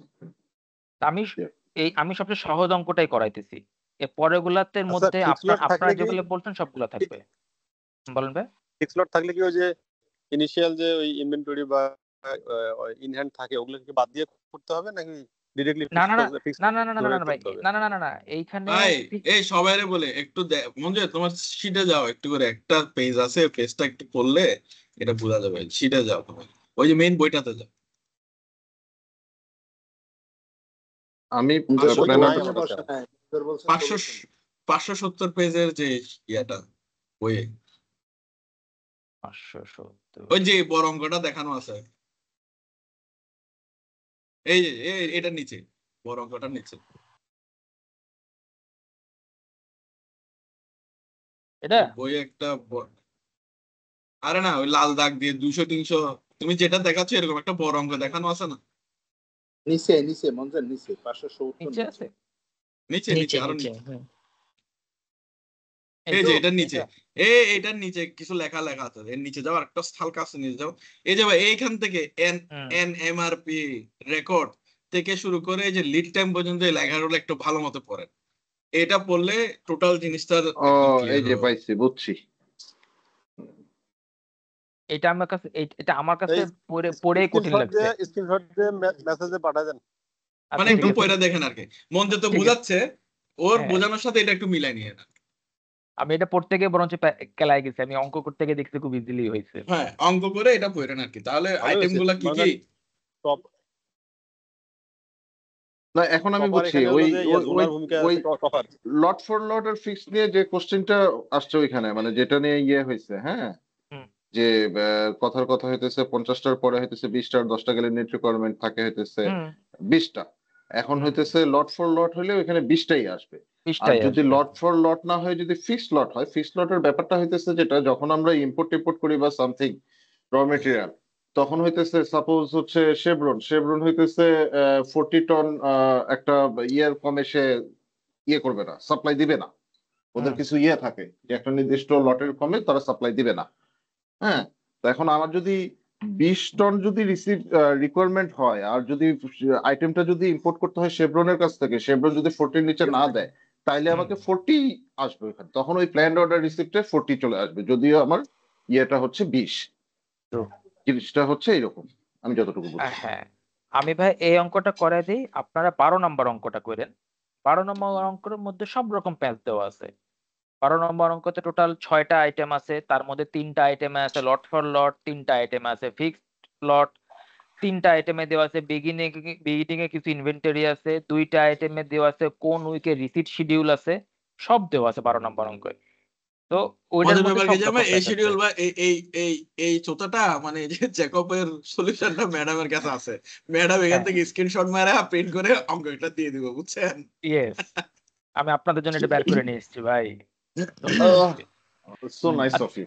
হ্যাঁ তাহলে আমরা একটু আগাই। হ্যাঁ ডন, আপনি মনে হয় ক্লিয়ার হয়েছেন, রাইট? G G please. আচ্ছা ফাইন, তাহলে এই সেম একই জিনিসে বলে ফেলতেছি। আবার জেড বানাতে বলছে 50টা, 10ম সপ্তাহে লাগবে। জেড এর কোনো শিডিউল রিসিট নাই, কোনো অ্যাভেলেবল ব্যালেন্স নাই, তো ওই সপ্তাহে নেট রিকোয়ারমেন্ট 50টা। ওই সপ্তাহে যেহেতু নেট রিকোয়ারমেন্ট 50টা, যেহেতু কোনো কিছু নাই, তাহলে আমি ওই সপ্তাহে 50টা অর্ডার রিসিভ করতে হবে ফ্রম আউটসাইড। এবং এটা বলছে লিড টাইম 2 সপ্তাহ। সেই জন্যই আমি যে 10ম সপ্তাহে রিসিভ করব, তাহলে ওই অর্ডারটা রিলিজ হয়েছে 2 সপ্তাহ আগে, সেই জন্য এই প্ল্যান অর্ডার রিসিট 8-এর ঘরে এসছে 50। ক্লিয়ার এই পর্যন্ত, রাইট? আমার ক্লিয়ার। Thank you. এইবার পরেরটাতে আসি। জেড বানাতে কি বলছে? এ লাগবে 2টা, জেড এর পরের ঘর এ। আচ্ছা, জেড এর অর্ডার কতগুলা রিলিজ হচ্ছে? 50টা রিলিজ হচ্ছে। 50। তাহলে এ এর রিকোয়ারমেন্ট কত হবে? 50 দুগুণে 100। এবার আমার কোয়েশ্চেন মধ্যে হ্যাঁ এটা আমার কেন এই 8-এ লিখলাম। আচ্ছা, কারণ হচ্ছে তুমি 8 নাম্বার সপ্তাহেই যদি জেড কে রিলিজ করো, তাহলে জেড তোমার কাছে আইসে পৌঁছাবে 10 নাম্বার সপ্তাহেই। এখন জেড তুমি রিলিজ করতেছো কিভাবে? এ 100টা দিয়ে তো জেড বানাচ্ছে, তাহলে এ 100টাই হচ্ছে সমান জেড এর 50। তাহলে এ কেও তো ওই টাইমে বের করে দিতে হবে। তাহলে আমার একটা উইক লস হইলো না, 8 নম্বর কিছু উইকটা। না, কিছু করার নাই, তোমাকে সেটা বলা কথা সেভাবে যে লিড টাইমে তোমার 50। তুমি জেড কে তুমি নর্মালি চিন্তা করো, তোমার 50টা জেড লাগবে, তোমার কাছে নাই, তুমি নিছো কার কাছ থেকে? আমার কাছ থেকে নিছো। তোমার দরকার 10ম সপ্তাহে, আমার সাথে তোমার ডিস্টেন্স 2 সপ্তাহ, গাড়ি ট্রাভেল করতে 2 সপ্তাহ লাগবে, তাহলে আমি 8 নাম্বার সপ্তাহে তোমাকে বের করব। এখন আমি যে তোমাকে 8 নাম্বার সপ্তাহে 50টা জেড বের করব, আমার এই 50টা জেড বানাতে 100টা এ লাগবে, তাহলে আমার 100টা এ তো এই 8 নাম্বার সপ্তাহে তো আমার কাছে থাকা লাগবে। 8 নাম্বার সপ্তাহে 100টা এর থেকে 50টা জেড প্রডিউস হবে, দিয়ে আমি গাড়িতে উঠে তোমাকে ছেড়ে দিব। আচ্ছা এটা আমি দুষ্টামি করে প্যাচ করছি আর কি। আমি আমি আমি যে বলি বুঝছি তুমি এটা যে প্যাচ করছো, আমি 9 নাম্বার সপ্তাহ ধরেন শনিবার থেকে শুরু হয়, তাহলে আমার হচ্ছে এ এ- এ মানে এটা লাগবে হচ্ছে শুক্রবারে রেডি থাকবে। 8 নাম্বার সপ্তাহ শেষ হয় হচ্ছে শুক্রবারে, এই শুক্রবারের মধ্যে 100টা রেডি থাকবে। তারপর আমি শনিবার থেকে কাজ করবো, এই কারণে দুইটা কি করে দেবো। সিম্পল গাড়ির এক্সাম্পল দিলে বুঝলো, একই জিনিস বলা হয়ে গেল।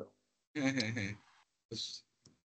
ক্লিয়ার ভাইয়ারা এখানে যে এ তে কেন 100 লাগলো, এবং এ তে গ্রস রিকোয়ারমেন্ট এই 8 সপ্তাহে কেন হলো? ক্লিয়ার। ডন ক্লিয়ার? ওইটা ক্লিয়ার, তুমি হচ্ছে বিটা বোঝাও। ও আপনি এ সম্পূর্ণ ক্লিয়ার হয়ে গেছে, রাইট? জি। আচ্ছা এ তাহলে কিস্তা ফতে কুল্লু খালাস। আচ্ছা বি তে কি বলছে, বি তে জেড ডাকবে 4 গুণ, তাহলে সিম্পল। স্যার 50-200 ওইটা ক্লিয়ার, স্যার 50-200 ক্লিয়ার। ক্লিয়ার, তাহলে তো অঙ্কই শেষ। এটা সাথে আসলো কেন? লিড টাইম আছে 1। লিড টাইম আছে 1, বি এর লিড টাইম 1 বলা আছে, সেজন্য বি আসলো সাথে। এখন আমার কোশ্চেন হচ্ছে, আচ্ছা বলেন। ও জেড করতে এ বি আলাদা লাগবে, মানে এর সাথে বির কোনো রিলেশন নেই, বির সাথে জেড এর রিলেশন, এই তো? হ্যাঁ এর সাথে বি এর কোনো রিলেশন নেই, বি এর সাথে শুধু জেড এর রিলেশন। ওকে ওকে স্যার, ওকে। হ্যাঁ এর সাথে রিলেশন এবার সি ডি ই। এবার দেখেন এ বানাতে 3টা সি লাগতেছে, এই হচ্ছে সি এর ঘর। এ বানাচ্ছি আমি এখানে কয়টা, এ বানাচ্ছি আমি এখানে 100টা রিলিজ করতেছি, তাহলে এই বরাবর এই সপ্তাহে সি হয়ে যাবে 300টা। জি জি। শেষ, অঙ্ক শেষ, তো চ্যাপ্টার শেষ। তো এটা করে আরে আমাদের শেষ কেরিয়ার পর্যন্ত লাইফে যাও কি না। কাজে লাগবে? ও শেষে যেতে হবে। তারপরে আরো হচ্ছে এবার এ বানাতে ডি লাগে 4টা, তাহলে এর এই যে ঘর, এর এই ঘরে আছে 100টা, তাহলে এই ঘর বরাবরই ডি আসবে 400টা। কোনো অন হ্যান্ডে নাই, কোনো অ্যাভেলেবল ব্যালেন্স নাই, তার মানে ডি নেট রিকোয়ারমেন্টও 400।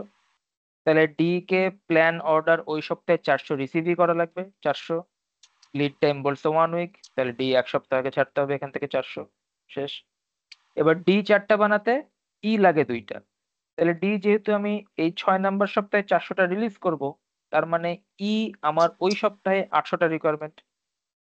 ই 800টা রিকোয়ারমেন্ট, ই এর কোনো অন হ্যান্ড নাই, ই এর কোনো অ্যাভেলেবল ব্যালেন্স নাই, তার মানে ই এর নেট রিকোয়ারমেন্টই 800। ই কে ওই সপ্তাহে 800টা রিসিভ করতে হবে, লিড টাইম বলছে 3 সপ্তাহ, এর জন্য তাকে 3 সপ্তাহ আগে ছাড়তে হবে। ক্লিয়ার সবার ইনশাল্লাহ? কি মানিল্লাহ। এটাই ভাই অঙ্ক, এখানে আর কোনো অঙ্ক নেই, একটাই অঙ্ক, শেষ। আপনারা একটু কষ্ট করে 12 নাম্বারটা কইরেন, 12 নম্বরে বহুত প্যাচ দেওয়া আছে, 12, 13 এই দুইটা অঙ্ক করলেই 12 বুঝে সলিউশনে যাবেন। করা আছে না? হ্যাঁ 12 সলিউশন আমি তো সলিউশনে দিয়ে দিচ্ছি, সব করা আছে। আচ্ছা ঠিক আছে। 12 সলিউশনটা করলে যত রকম কোশ্চেন আছে সলিউশনটা দিয়ে ভাইয়া, রাখেন তো আলাদা করে, সলিউশনটা আলাদা করে দিয়ে রাখেন। শুধু 12টা না পুরো পিডিএফটা দিয়ে দিব? পুরো পিডিএফ ওই যে জ্যাকব ভাই নাকি যেন তারটা হ্যাঁ দিয়ে দিয়ে দেন। আচ্ছা ঠিক আছে, আমি আবার দিয়ে দিব, সমস্যা নেই। এই যে দেখুন 12 নাম্বারে দেখেন একটা লট ফর লট, এই দুইটা আবার হচ্ছে ফিক্সড কোয়ান্টিটি, এইখানে অন হ্যান্ড আছে, এইখানে আবার অন হ্যান্ড আছে, এগুলোতে অন হ্যান্ড নাই, ঠিক আছে? এটার মধ্যে বহুত প্যাচ আছে, এই অঙ্কটা ক্র্যাক করতে পারলেই সব শেষ হয়ে যাবে। ক্লিয়ার? ম্যাডামের স্লাইডেও মনে হয় এরকম একটা অঙ্ক আছে। হ্যাঁ ম্যাডামের স্লাইডেও এরকম একটা অঙ্ক আছে, তবে 12 নম্বরটা বেশি বেশি প্যাচ, এই 12 তারপরে 13 এগুলো অনেক বেশি প্যাচ, ঠিক আছে? এই এই দুইটা দেখলেই হয়ে যাবে। কোন কোন ম্যাথ করবে একটু লিখে দাও। 12, 13, 12, 13, 14। 12, 13, 14 আর কিছু দেখা লাগবে না তাছাড়া। না এই তিনটা যদি ঠিক একটু আছে। বুঝে যায় তাহলে বাকি সব বুঝে যাবে, আর ঝামেলা হবে না ইনশাল্লাহ। এই ডান, এখানে শেষ। তো রাশেদ আছে, রাশেদ করছো? আরে কি বলতেছো তুমি? আমরা তাহলে একটু 6 সিগমাটা রিডিং করে ফেলাই, তাহলে আজকের মতো শেষ হয়ে যাবে। ঠিক আছে বড় ভাইরা? আচ্ছা একটাতে Yes, ওই yes, যে yes. শিওর ভাই? লট Six ক্যালকুলেশন Sigma দেখালো যে পড়লে একটা, কি শেষ পড়া শেষ?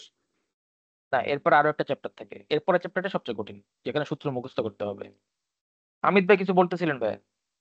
ওই যে লট ডিটারমিন করার জন্য কয়েকটা অঙ্ক করালো না এক্সেলে, 1 to 6, 1 to 5, 1 to 4, ওইটা কোন চ্যাপ্টার?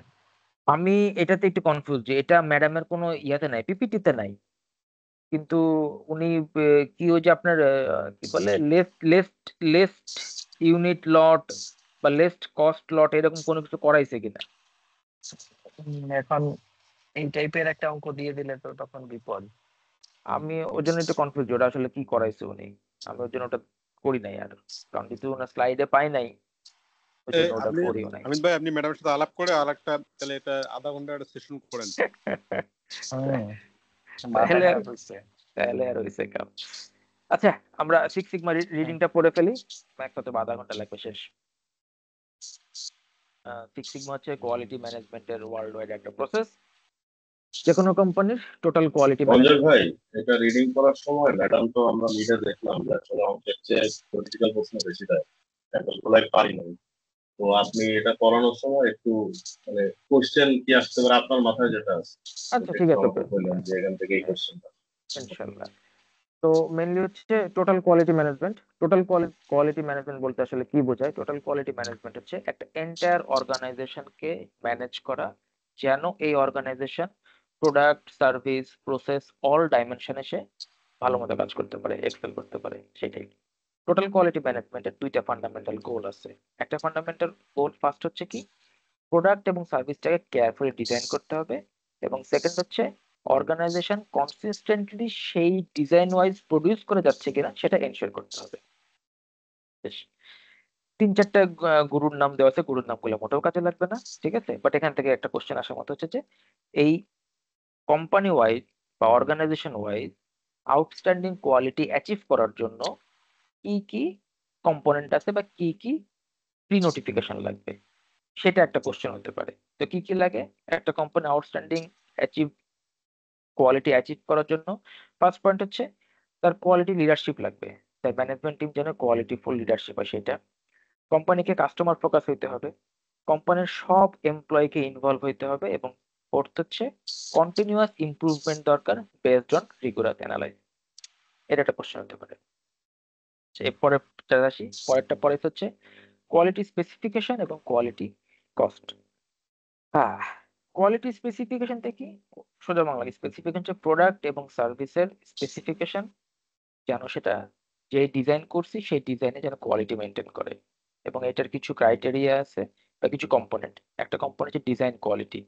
ডিজাইন কোয়ালিটি মানে হচ্ছে একটা প্রোডাক্ট বা সার্ভিসের ইনহেরেন্ট একটা ভ্যালু আছে যেটা মার্কেটে আছে, মার্কেট প্লেসে ইনহেরেন্ট একটা ভ্যালু, সেটা হচ্ছে ডিজাইন কোয়ালিটি। ডিজাইন কোয়ালিটি কিছু ডাইমেনশন আছে, এটা একটা কোশ্চেন হতে পারে যে ডিজাইন কোয়ালিটির ডাইমেনশন গুলো কি কি।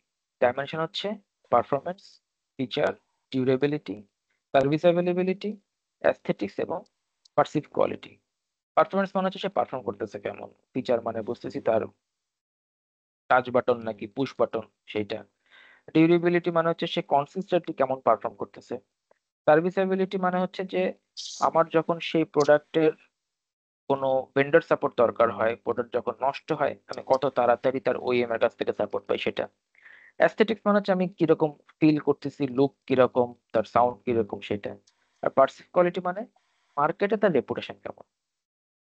এইটার একটা কোশ্চেন আছে যে সাপোজ প্রিন্টার মেশিন বলতে পারে যে প্রিন্টার মেশিন বা প্রিন্টিং বিজনেস তার ডিজাইন কোয়ালিটি কেমন হবে, কোন কোন ডাইমেনশনে তুমি তার ডিজাইন কোয়ালিটি মেজার করবা। এটা একটা কোশ্চেন বইতেই দেওয়া আছে, এরকম একটা কোশ্চেন হতে পারে। দেন আর একটা কম্পোনেন্টকে অ্যাড করবো হচ্ছে কনফরমেন্স কোয়ালিটি। কনফরমেন্স কোয়ালিটি মানে হচ্ছে আমি যেটা ডিজাইন করছি কোয়ালিটি, সেটা অন হোয়াট ডিগ্রি বা কোন লেভেল পর্যন্ত সেই স্পেসিফিকেশনটা বা ডিজাইন কোয়ালিটিটা মিট করা হচ্ছে, সেটা হচ্ছে কনফরমেন্স কোয়ালিটি। থার্ড একটা পয়েন্ট আছে quality at source. Quality at source মানে হচ্ছে যে যে মেইনলি রেসপন্সিবল সেই প্রোডাক্ট বা সার্ভিসটা প্রডিউস করার জন্য, যে বানাচ্ছে, তাকেই মেইনলি রেসপন্সিবিলিটি নিতে হবে যে সে যেইভাবে বানাচ্ছে যেন সেই কোয়ালিটিটা এনশিওর করতে পারে। এটা হচ্ছে কোয়ালিটি অ্যাট দ্য সোর্স। এটা একটা কোশ্চেন বইয়ে এক লাইন দেওয়া আছে যে একটা প্রোডাক্ট বা সার্ভিসের কোয়ালিটি এনশিওর করার ফার্স্ট দায়িত্ব কার। এক লাইনে একটা অ্যান্সার, সেটা হচ্ছে কোয়ালিটি অ্যাট সোর্স, মানে যে আসলে মেইনলি বানাইতেছে, যে হিউম্যান বিংটা এই প্রোডাক্টটা ডিজাইন করে বানাইতেছে, সেটা তার responsibility. Cost of quality. Cost of quality মানে হচ্ছে কোয়ালিটি এনশিওর করার জন্য যে পরিমাণ কস্ট আমাদের ইনকার করতে হয়, সেটা হচ্ছে cost of quality. Cost of quality আসলে মেইনলি চার রকম। একটা হচ্ছে অ্যাপ্রাইজাল কস্ট। অ্যাপ্রাইজাল কস্ট মানে হচ্ছে যে আমি যে প্রোডাক্ট বানাইছি কন্টিনিউয়াস তাকে ইন্সপেকশন করা, তাকে টেস্ট করা, এটা করতে যে কস্টটা সেটা হচ্ছে অ্যাপ্রাইজাল কস্ট। দেন হচ্ছে প্রিভেনশন কস্ট। প্রিভেনশন কস্ট মানে হচ্ছে যে যে কোনো রকমের ডিফেক্ট যেন না হয় ডিউরিং দ্য প্রোডাকশন, সেইটা প্রিভেন্ট করার জন্য যে কস্ট সেটা হচ্ছে আমার prevention cost. Internal failure cost মানে হচ্ছে আমার ইন্টারনাল যে সিস্টেম স্ক্র্যাপ করতেছে, আমাকে রিওয়ার্ক করা লাগতেছে, রিপেয়ার করা লাগতেছে, সেটা হচ্ছে ইন্টারনাল ফেলিয়ার কস্ট। আর এক্সটার্নাল ফেলিয়ার কস্ট মানে হচ্ছে আমার প্রোডাক্টটা চলে যাওয়ার পরে নষ্ট হচ্ছে, আমি রিপ্লেসমেন্ট ওয়ারেন্টি দিচ্ছি, সেটা আমার হচ্ছে এক্সটার্নাল ফেলিয়ার কস্ট। আমি কাস্টমারের গুডউইল হারাচ্ছি, বা আমি কমপ্লেন ডিল করতেছি কাস্টমারের, সেগুলো হচ্ছে এক্সটার্নাল ফেইলিয়ার কস্ট। এইটা একটা কিছুই না, রিপোর্টটা এভাবে বানায় সবসময়। এই প্রিভেনশন কস্ট মধ্যে কি কি তারা কনসিডার করে, training, reliability, consulting, appraisal cost, এইভাবে একটা যে কোনো প্রোডাক্টের কস্ট অফ কোয়ালিটি একটা রিপোর্ট করা হয় এভাবে। দেন এবার আসি six sigma quality. Six sigma quality কি? সিক্স সিগমাটা কোয়ালিটি হচ্ছে একটা স্ট্যাটিস্টিক্যাল টার্ম কোয়ালিটির অ্যাপ্রোচ, যেটা আসলে মেইনলি আপনাকে এনশিওর করবে যে কি 1 বিলিয়ন প্রোডাকশনে ম্যাক্সিমাম 2টা ডিফেক্ট হতে পারবে। এটা হচ্ছে six sigma quality. Similarly 1 million প্রোডাকশনে ম্যাক্সিমাম 3.4 ডিফেক্ট হইতে পারে। এইটা মেনটেন করেই যে কোনো প্রোডাকশন বা সার্ভিসের কোয়ালিটি এনশিওর করাটাই হচ্ছে সিক্স সিগমা কোয়ালিটি। আচ্ছা, এটা আমি এই এই লেকচারটা পড়ছি আমি, সেটা হলো যে এখানে যে এই 1 বিলিয়নে বলছে 2 থেকে 3টা, তো 1 মিলিয়নে সেটা 13 থেকে 14টা কিভাবে হয়? 3.4। 3.4 কেমনে হয়? মানে 1 বিলিয়নে যদি 2টা হয়, তো ওই সেটা কিকনাম তো মিলিয়ন ভাই সে করেন, ওই কিকনাম তো সে মিলিয়নে করেন নাই মিলিয়নে আসলে। আসলে সেটা সেই নাম্বারটা কমে আসার কথা না আরো? তো সে আসলে ওই কিক নিয়ম আর করে নাই, এটাই করছে, এখন এটাই মুখস্থ। আমরাও বিষয়টা কি মানে আসলে সে কি বলতে যাচ্ছে? আমরাও ট্রেনিং করছি এটাই মুখস্থ কইরাই, না, যে মুখস্থ মিলিয়নে। করাটা তো বিষয় না, কিন্তু কেন হলো? এটা ওই যে গুরুদেরকে এখন জিজ্ঞাসা করতে হইতে পারে।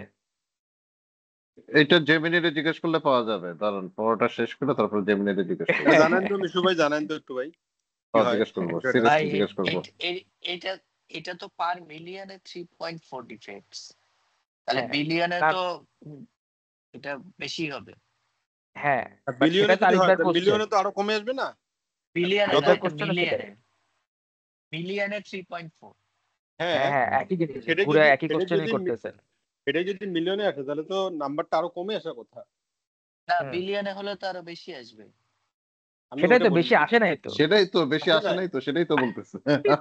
ও Yes. দুইজনে কেন দুইজনে আসে নাই একই সে? দুইজনে একই কোশ্চেন করতেছেন, ঘুরে এক কোশ্চেন করতেছেন।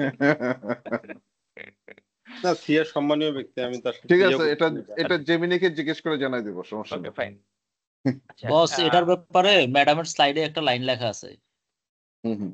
সেটা হচ্ছে যে ওই ম্যাডাম যে স্লাইডটা দিছে ওইখানে লেখা আছে যে মানে six sigma control process will produce no more than 2 defects out of every billions unit. হ্যাঁ, এরপর লাইনে লেখা আছে হচ্ছে যে often this is stated that 3.4 defects per million units which is true if the process is running only somewhere within 1.5 sigma of the target specification. তো মানে দুইটা মানে আলাদা আলাদা লাইন, দুইটা ডিফারেন্ট ডিফারেন্ট হ্যাঁ থট আর কি। মানে এটার হ্যাঁ সাথে হ্যাঁ একটা হ্যাঁ সাথে একটা লিঙ্কিং না আর কি। হ্যাঁ হ্যাঁ হ্যাঁ লিঙ্ক হ্যাঁ না। মানে 1.5 একুয়েল লেভেলে যদি বলি আমরা, ওই যে গার্মেন্টস এ একুয়েল আছে অ্যাকসেপ্টেড কোয়ালিটি লিমিট, সেখানে 1.5 আছে, তারপরে হলো 3 আছে, তারপর 1 আছে, 0.5 আছে। তো ওই লেভেলে যদি হয় তাহলে মিলিয়নে, দুইটা আলাদা আলাদা তাহলে লাইন, এটার সাথে একসাথে একটা কোনো তাহলে ইয়ে নেই, কানেকশন নেই। হ্যাঁ হ্যাঁ হ্যাঁ হ্যাঁ এরকমই।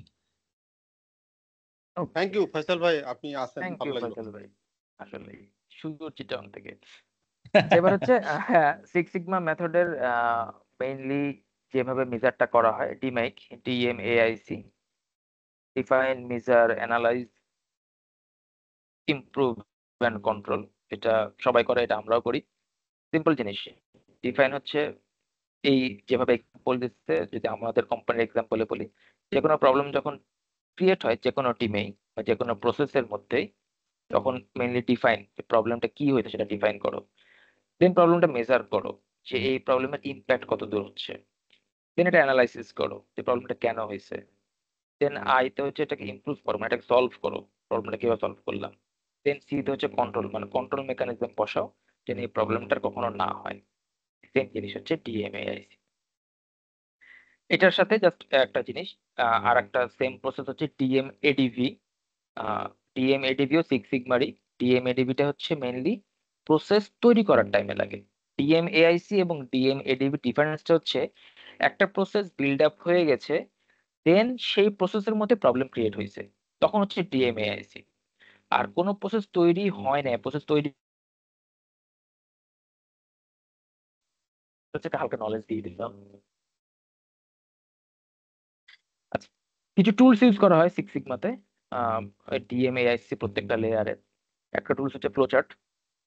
ফ্লোচার্টটা মেইনলি আমাদের বইয়ে দেওয়া আছে SIPOC flowchart, supplier input process output customer. এই ফ্লোচার্ট প্রসেস টুলটা মেইনলি ইউজ করতেছে হচ্ছে আপনার ডিফাইন স্টেজে। দেন রান চার্ট মানে হচ্ছে এইটা, আমরা যদি বলি লাইন চার্ট, এক ধরনের একটা রান চার্ট। দেন হচ্ছে আমাদের চেকশিট। চেকশিট মানে হচ্ছে এরকম একটা চেকশিট নির্ধারণ করা হয় টালি খাতার মতো, যে কোন ফ্রিকোয়েন্সিতে এরর হলো সেটা। দেন একটা টুল হচ্ছে কজ এন্ড ইফেক্ট ডায়াগ্রাম। এটা হচ্ছে মেইনলি ফিশ বোন ডায়াগ্রাম। এটা হচ্ছে ফিশ বোন ডায়াগ্রাম। ফিশ বোন ডায়াগ্রামটা ড্র করা হয় এভাবে, যে ইফেক্টটা থাকে একদম ফিশের মাথা, এটা হচ্ছে ইফেক্ট, এবং বাকি সব বোন গুলা হচ্ছে কজ। এটা হচ্ছে কজ এন্ড ইফেক্ট ডায়াগ্রাম। আর একটা আছে প্যারিটো চার্ট। প্যারিটো চার্টটা হচ্ছে মেইনলি আসলে 80-20 রুলস ফলো করে, যে এই যেমন এটা একটা প্যারিটো চার্ট।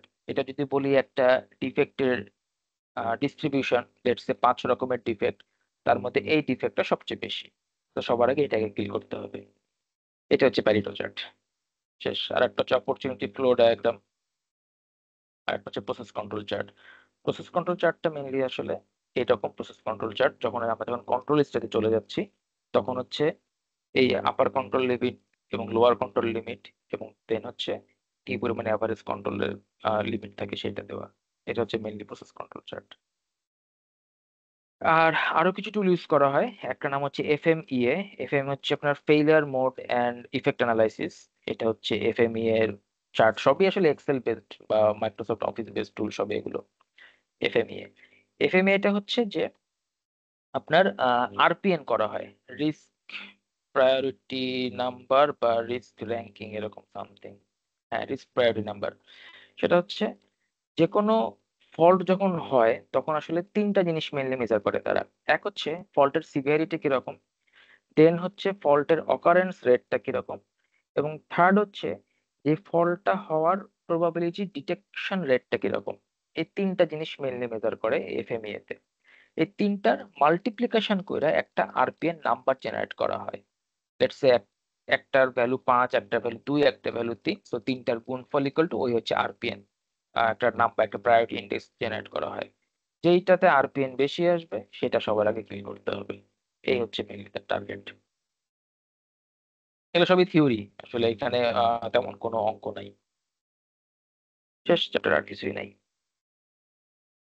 আর একটা আছে design of experiment. Design of experiment টুলটা হচ্ছে যে ইনপুটে আপনি বারবার চেঞ্জ করবেন, ভ্যারিয়েবল অফ ইনপুট দিয়ে দেখবেন যে আউটপুট কিরকম চেঞ্জ হচ্ছে। এটা হচ্ছে ডিজাইন অফ এক্সপেরিমেন্ট। এক্সপেরিমেন্ট করে করে আপনি ডিজাইন করতেছেন। এটা। আর এই হচ্ছে আরিফ ভাইয়ের আইএসও। ম্যাডাম শুধু 2-3 লাইনে পড়াইছে আইএসও 9000 এবং আইএসও 14000। দুইটা হচ্ছে কোয়ালিটি অ্যাসুরেন্স এবং ম্যানেজমেন্টের ইন্টারন্যাশনাল স্ট্যান্ডার্ড অর্গানাইজেশন। 14000টা মেইনলি আসলে এনভায়রনমেন্ট কোয়ালিটি ডিফাইন করে, আর 9000টা দিয়ে আসলে সব রকম কোয়ালিটি মেজার করা হয়, যে কোনো ডকুমেন্টও বানানো হয় আসলে এই আইএসও দিয়ে। এক্সটার্নাল বেঞ্চমার্কিং এক লাইন যদি ম্যাডাম পড়ে, এক্সটার্নাল বেঞ্চমার্কিং মানে হচ্ছে যে আপনি আপনার কোম্পানির কোয়ালিটি মেজার করতেছেন কিভাবে, আপনার যে কম্পিটিটর তার কোয়ালিটি কিরকম সেইটা, এবং ওভারঅল ইন্ডাস্ট্রির কোয়ালিটি কিরকম, এই দুইটার সাথে আপনি আপনার কোয়ালিটিটাকে বেঞ্চমার্ক করতেছেন, আপনার কোয়ালিটি কেমন আছে। এখান থেকে কোশ্চেন আসার মতো যেটা, সেটা হচ্ছে ম্যাডাম ডিএমএআইসি দিতে পারে। দেন হচ্ছে আহ একটা জাস্ট সিম্পল একটা অঙ্কে বইয়ে মনে একটা কোশ্চেন আছে, যে একটা সিম্পল প্রবলেম লিখছে যে আপনার গাড়ি নষ্ট হচ্ছে বারবার। এই গাড়ি যে নষ্ট হচ্ছে এটা আপনি একটা ফিশ বোন ডায়াগ্রাম বা কজ বা ইফেক্ট অ্যানালাইসিস করেন। তো সেরকম তখন শুধুমাত্র যে এরকম একটা ফিশ বোন ডায়াগ্রাম আঁকতে হবে। এখানে লাস্টে লেখা থাকবে যে গাড়ি নষ্ট হচ্ছে বা কার ইজ ফল্টি, আপনার কি কি কারণে হইতে পারে।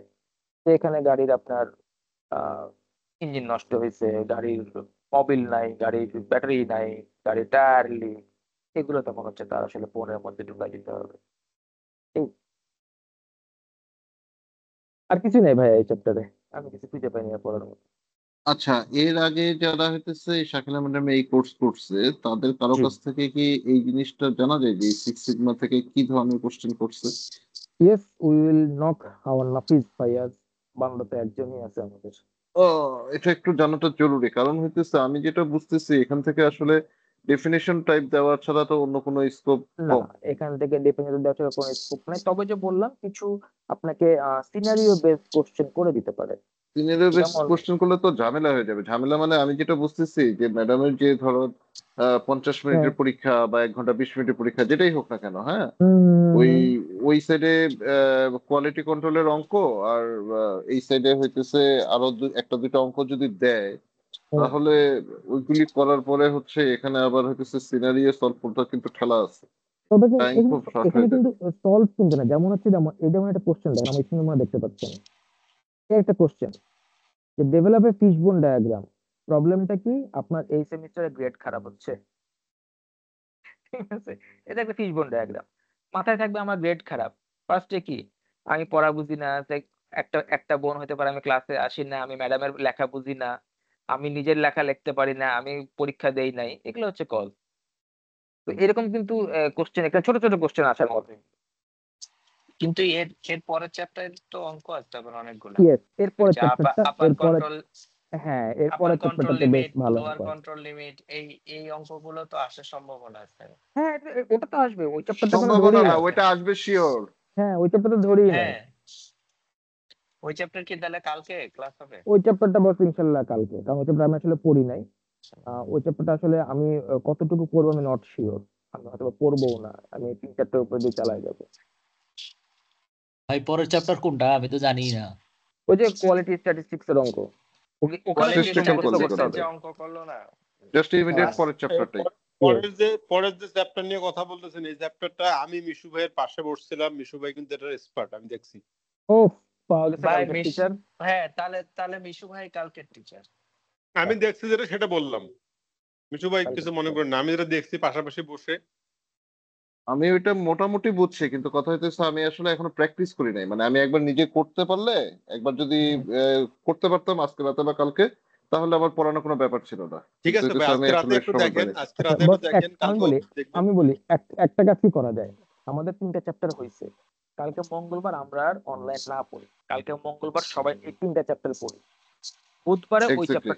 বুধবারে ওই চ্যাপ্টারটা পড়াই দেবো ইনশাল্লাহ, আমি যতটুকু পারি বা মাসুদ যতটুকু পারে পড়াই দিবে। সাথে এটা মিশু মনে ভাই। হয় সবচেয়ে ভালো হয়। হ্যাঁ এই 3টা চ্যাপ্টার কালকে সবাই করেন, অঙ্কগুলা করেন। হ্যাঁ, এই 3টা চ্যাপ্টার পড়া হয়েছে, এটা এখন মাথায় আছে। এটা যদি হ্যাঁ এখন করা হয় তাহলে প্র্যাকটিস করলে পুরোপুরি ঢুকে যাবে, না হলে সবগুলো একসাথে আবার প্র্যাকটিস নিয়েন না। করতে গেলে হয়ে যাবে। মানে যেমন এই বেসিক্যালি অঙ্ক তো দুইটা চ্যাপ্টারে, তিনটার অঙ্ক মধ্যে 2টা চ্যাপ্টার, একটা তো সিগমাই তো অঙ্ক নাই, না ওইটা তো পরীক্ষার আগের দিন পড়লেও হচ্ছে। হ্যাঁ বাকি 2 চ্যাপ্টার অঙ্ক কালকে করেন বস, আপনার অঙ্ক করতে টাইম লাগবে সত্যি কথা বলি, হ্যাঁ, একবার হবে প্রচুর না। Time consuming. মানে অঙ্কগুলো যে অনেক কঠিন ব্যাপারটা তা না, কিন্তু না অঙ্কগুলো করতে সময় লাগবে। মানে প্র্যাকটিস করতে হইতেছে, এই একটা চ্যাপ্টারের 2টা অঙ্ক করতে দেখা যাবে যে 2 ঘন্টা চলে গেছে, 1 ঘন্টা 1.5 ঘন্টা চলে গেছে, এরকম প্র্যাকটিস আর কি। মেক্স এ ম্যান পারফেক্ট, এটা মাথায় রাখতে মানে হবে। সময় দিতে, যে সময় দিবে সেই ভালো করবে, সোজা সবটা কথা। টাইম অঙ্ক দিতে মিশু বললে ভাই ভালো হবে, নাহলে না। অঙ্ক এই 2 খুব দামি চ্যাপ্টারের কথা অঙ্ক বলছেন ভাই। অঙ্ক কঠিন না, এই 2 চ্যাপ্টার অঙ্ক সহজ, অঙ্ক কঠিন পরের চ্যাপ্টারেরটার, হুম পরের হুম চ্যাপ্টার হুম অঙ্ক লিটারালি কঠিন, আপনার হুম সূত্র হুম মুখস্থ করতে হবে ওখানে গিয়ে বসে। হুম। কি আপার কন্ট্রোল লিমিট আর লোয়ার কন্ট্রোল লিমিট? হ্যাঁ পরেরটার আরে ওটা তো সহজ, ক্যাপাবিলিটি ইন্ডেক্স, করেন ওটা সহজ, ওটা সহজ, তারপরে হচ্ছে আপার control limit, lower control limit, ওটা সহজ আছে। পয়জন ডিস্ট্রিবিউশন, অনেক অঙ্ক আছে। হ্যাঁ ওটা হলো সহজ আছে, ওটা পারা যাবে। ঠিক है ডন ক্লিয়ার মনে হয়, রাইট? ডন আপনি ঘুমাই গেছে নাকি? এই ডট ঘুমাই গেছো নাকি? আমি ওই একটু লাইনে থাকেন। হ্যাঁ আসি আমি কালকে, তাইলে পরশুদিন তাইলে। হ্যাঁ হ্যাঁ কালকে না, কালকে সবাই প্র্যাকটিস করি আমরা, পরশুদিন ঠিক ইনশাল্লাহ আছে। ওকে কালকে কি লাস্ট একটা চ্যাপ্টার সবাই পড়বো। কালকে কি ফিজিক্যালি প্র্যাকটিস কোথাও হবে? না বা কোথাও? শুক্রবার সকালে বস, ফিজিক্যাল প্র্যাকটিস শনিবার সকালে। না, আচ্ছা, কালকে যদি যারা আশেপাশে গুলশানের এরিয়া থাকলো তারা যদি একটু, কালকে ঠিক আমরা আছে। প্র্যাকটিস করি, কেউ যদি কোনো প্রবলেমে পড়ে তাহলে তো পরশুদিন ডিসকাশনে আছেই। ইনশাল্লাহ। আমি ছোটবেলায় একটা করছিলাম, ভিডিওটা শেয়ার দিয়ে দিও। হ্যাঁ প্রজেক্ট করছিলাম, ওই যে ডিমাইক পড়াইলো না, এটা হ্যাঁ। বের করলাম 2017 সালে করলাম আর কি, ইলেকট্রিসিটি সেভিংস নিয়ে, বুঝছেন? মানে এগুলো আর কি, ধরেন ফার্স্টে ডিফাইন ফেজ থাকে, ডিফাইন ফেজের রিস্ক কি কি আছে ওগুলা দেয়, লাইকলিহুড অ্যানালাইসিস করে, গ্রিড করে, 3-3 গ্রিড, এটা একজন একভাবে করে। এবার হচ্ছে মেজার করে ডাটা কিভাবে কোন জায়গা থেকে কালেকশন করবো এটা প্ল্যান করে। আমি মেনলি দেখাতে চাইছিলাম প্যারেটো চার্ট আর হচ্ছে এই যে ফিশবোন। এই যে এটা হচ্ছে এটা Pareto Pareto chat. Pareto chart মানে আমরা যে প্রবলেম গুলো আইডেন্টিফাই করছি এগুলো ডাটা হ্যাঁ কালেকশন করার পর যখন পোর্ট করছি, আপনি দেখেন এখানে কি এই যে মঞ্জের বুঝাই দাও হুম সুন্দর করে। হ্যাঁ এটা তো বোঝা যাইতেছে যে ডাটা প্লট করে যে ফার্স্ট প্রথম যে ঘরটা নিচেতে লেখা পড়তে পারতেছি না, এই যে এটা দেখছেন এটার ডাইং কন্ট্রিবিউশন মেশিন, সবচেয়ে বেশি। তো এখানে সবচেয়ে বেশি ফোকাস করতে হবে। মানে এটা করলেই ম্যাক্সিমাম প্রবলেম, অথবা একটা বা দুইটা প্রবলেম সর্ট আউট করলে মানে টোটাল থেকে 80% প্রবলেম সলভ হয়ে যাবে আর কি। আচ্ছা এরপর একটা ধরেন জিনিস, এই যে এখান থেকে আমি জাস্ট একটা কোশ্চেন করি, যে আগেরটা প্যারেটো হ্যাঁ বলেন মাসু, ভাই। এখান থেকে দেখে যে 80-20 যেটা বলতেছেন মঞ্জের, হ্যাঁ মানে 80-20টা কেমনে বুঝতেছেন? বস আমি আচ্ছা বলি আপনি দেখেন বলি 80-20 কিন্তু ফিক্স রুল নাই। 80-20 ওয়ার্ল্ড ওয়াইড মিনিং হচ্ছে 20% লোক 80% গ্যাঞ্জাম করে। ওকে এটা হচ্ছে সেটা, ওকে এটা নট নেসেসারি যে 80-20 হবে, it can be 60-40, it can be 70-30। মানে হচ্ছে কম সংখ্যক বদমাশ লোক বেশি সংখ্যক বদমাশি করে, সোজা কথা মানে হচ্ছে এটা। এখানে জিনিসটা হচ্ছে 20% ডিফেক্টস আমার 80% প্রোডাকশন হ্যাম্পার করতেছে। হ্যাম্পার সেই করতেছে, ইয়েস সেই 80% লস 20%টাই করার। আমাকে হ্যাঁ রিডিউস করতে হবে। হ্যাঁ 80% লস করতেছে আর ইয়েস। কি। এই অঙ্ক কিন্তু সেই 80 না, এই অঙ্ক কিন্তু অ্যারাউন্ড কত, এটা হয়তো 60 না কত 40 মনে হয়, এটা মানে এটাতে এটাতে ম্যাক্সিমাম এটাতে 60, যেমন 31% চলে আসছে, 31 হচ্ছে ম্যাক্সিমাম। 31% চলে আসছে। ও 31% করলে ধরেন ওর এখানে 50% প্রবলেম সলভ হয়ে যাচ্ছে। ও আচ্ছা আচ্ছা, এখানে 31% করলে এখানে 50%, মানে বাম সাইডে হইতেছে আমার এই যে হ্যাঁ ওয়াই ইয়েস এক্সিস আবার 50% সলভ হচ্ছে। আচ্ছা ইয়েস। আচ্ছা আচ্ছা আচ্ছা। এই প্যারেটো নিয়ে কিন্তু বস বইয়ে একটা ম্যাথ আছে, ম্যাথটা দেখেন সলিউশনে দেওয়া আছে। ওখানে 8টা বা 10টা প্রবলেমের নাম দেওয়া আছে এবং কোশ্চেনটা করতে এইভাবে যে কোন 2টা প্রবলেম সবার আগে তুমি সলভ করবা। তো অঙ্ক করতে গিয়ে দেখা গেছে সবচেয়ে বেশি যে প্রবলেম সেটার রেশিও 31%, পরেরটা 27%, কোথাও কিন্তু 80% না, বাকি সবগুলো লেটসে 5% 2%।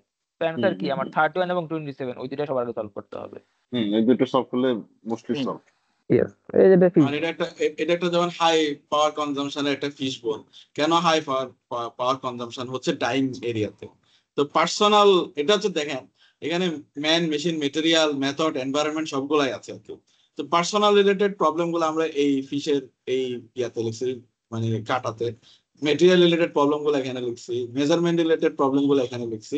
এখান থেকে আবার আইডেন্টিফাই করা হয়েছে যে ওই আবার এগুলার প্রবলেম গুলো লাইকলিহুড ধরে ওই যে আমরা 80-20 রুল ধরে দেখা গেছে আমি এই প্রবলেম গুলো সলভ করতে পারি ইজিলি, বুঝছেন?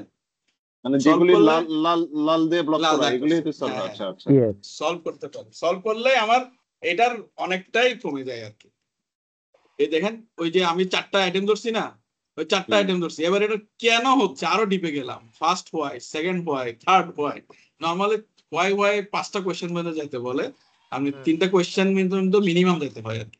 তো দেখা যাচ্ছে ইনস্টলিং ইনভার্টার হচ্ছে একটা ইনভার্টার যদি আমি ইনস্টল করে হাই পাওয়ার কনজাম্পশনটা কমে যাবে। এটা কেন হচ্ছে, যেমন স্টার্টিং পাওয়ার হাই, মোটর উইদাউট ইনভার্টার, এরপর ওল্ড মডেল মেশিন। এখন আমরা কি করলাম, একটা ইনভার্টার ইনস্টল করলাম, হাই পাওয়ার কনজাম্পশনটা কমে গেল, লং ওয়াশ এরকম আর কি, বুঝছেন? এটার আবার আরেকটা কারণের জন্য ওই যে ফিশবোন থেকে আমরা ফার্স্টে প্যারেটো থেকে কি 3টা আইটেম নিয়ে কাজ করবো বের করতেছিলাম না ডাইং এর, ওইগুলার একটা আইডেন্টিফাই করে করে একটা আইটেমের নিয়ে কাজ, একটা আইটেমের আরো ডিপ ডাউন করলে এই ধরনের সলিউশন গুলো আসে আর কি, বুঝছেন? এগুলো এই সব সম্পূর্ণই আপনার সিক্স সিগমা কোয়ালিটি ট্রেনিং। আর মাসুদ যেটা বললো 5 হোয়াই, এটাও সিক্স সিগমা বলে যে আপনাকে 5বার হোয়াই করেন, 5টা হোয়াই বললে আপনি একটা অ্যান্সার হাউ পেয়ে যাবেন ঠিকই। এগুলো এবার জাস্ট দেখেন এটা কথার হচ্ছে কথা। প্যারেটো চার্টের একদম ক্লাসিক ইয়ে আর কি উদাহরণ, হুম যে এই দেখেন ফার্স্টটাই প্রথম নাম্বার কারণটাই কিন্তু ম্যাক্সিমাম ইয়া করতেছে। এগুলা করছিলাম ছোটবেলায়, করছিলাম এগুলা মনে নেই। এগুলো আপনাদের আপনার 5W1H। ইয়েস 5W1 আপনাদের যদি কারো কখনো শখ আরেকটা থাকে আছে, জাস্ট আরেকটা আছে যে এটাকে বলে মাসু ভাই, মিশু ভাই, এটাকে বলে হলো যে আপনার এই ইন্ডাস্ট্রিতে বলে টপ 3 ডিফেক্ট, টপ 5 ডিফেক্ট। হ্যাঁ, আপনার অর্গানাইজেশনে অনেক ধরনের সমস্যা থাকবে, আপনাকে আইডেন্টিফাই করতে হবে মানে হোয়াট আর দ্য 3 ডিফেক্টস আর what are the top 5 defects. আপনি 3 ডিফেক্টসেও যেতে পারেন, 5 ডিফেক্টসেও যেতে পারেন। আপনি দেখবেন যে কোনটাতে আপনার রিমুভাল অফ ডিফেক্টস হলো যে কমে যায়। এখন আপনি যদি দেখেন যে আপনার নাম্বার অফ ডিফেক্টস হলো অনেক বেশি, তখন আপনি টপ 5 কে কাউন্ট করবেন। আবার যদি 5 কে কাউন্ট করার পরে এরকম মাল্টিপল 5 নিয়ে আবার আপনি ওখান থেকে টপ 3 বার করবেন, তাহলে দেখবেন যে আপনার কতটুকু রিমুভাল হচ্ছে, ডিফেক্ট রিমুভাল কিরকম হচ্ছে। এটা এক এক জায়গায় মানে আপনার কন্ট্রোল মেজারের উপরে আপনি যদি দেখেন যে আপনার কন্ট্রোল করার ওয়ে আছে, তখন আপনি 3 ডিফেক্টও যেতে পারেন, 5 ডিফেক্টও যেতে পারেন। সম্পূর্ণ কালকে বিকাল 4টার মিটিং এ আমি এটাতে বাড়ি দিব যে সবগুলা সমস্যা নিয়ে একসাথে না বসে দুইটা প্রবলেম সলভ করা হবে, এই দুইটা সলভ হবে তারপর অন্য প্রবলেম না না না ভাই, এভাবে না, না নিয়মটা না হলো যে আপনি এইভাবে না, সবগুলো প্রবলেম কি আগে নেন, ব্রেন এটা আইডেন্টিফাই করবে। সেশন। প্রথমে হলো ব্রেন স্টর্মিং সেশন বলে, হ্যাঁ আপনি ব্রেন স্টর্মিং সেশনের মধ্যে যে কোনো একটা প্রবলেম বের করেন যে ঠিক আছে আমাদের সবার কাজ আমরা কেন 5টা শেষ করতে পারি না। আপনি সব জায়গা থেকে আগে ফিডব্যাক নেন, যে কেউ কারো কথা বলতে পারবে, এবং এখানে আপনি কোনো রকম এররকে অ্যালাউ করবেন না যে এই বড় মানে সিনিয়ররা বলছে সেই জন্য তার গুরুত্ব বেশি, এরকম না। সব জায়গা থেকে নেবেন, ফিডব্যাক নেবেন। ফিডব্যাক নেওয়ার পরে তারপরে আপনি ওখান থেকে দেখবেন যে আসলে টপ প্রবলেম কোনটা, সেগুলো নিয়ে তখন আপনি রেকর্ড কি বন্ধ হয়েছে? না না, রেকর্ড কেন বন্ধ হবে? রেকর্ড বন্ধ হলে উনি মনে কথা বলবেন, বাজে কথা বলবেন, দরকার ছিল না। না এগুলো তো ইম্পর্টেন্ট কথা, তো শেখার জন্য তো আপনি তো শুধুমাত্র কি কোর্স করতেছেন গ্রেডের জন্য, শেখার জন্য, এটা তো শেখার জন্য কাজে লাগবে। কিছু আনঅফিশিয়াল কথাবার্তা হবে রেকর্ড থাকলে। আচ্ছা রেকর্ডটা বন্ধ করে দেন এখন তাহলে। যেমন সিক্স সিগমাটা আসলে সম্পূর্ণ নতুন, আগে চলতো পিডিসিএ, প্ল্যান ডু চেক ক্যাট, দেন এসছে আসলে সিক্স সিগমা। এগুলো ওই কেউ একজন কারো যদি ইন্টারেস্ট থাকে ট্রেনিং মেনিং করেন একদম লোয়ার লেভেলে, হোয়াইট বেল্ট, ইয়েলো বেল্ট, এটা আসলে বন্ধ করো মাসুক ভাই।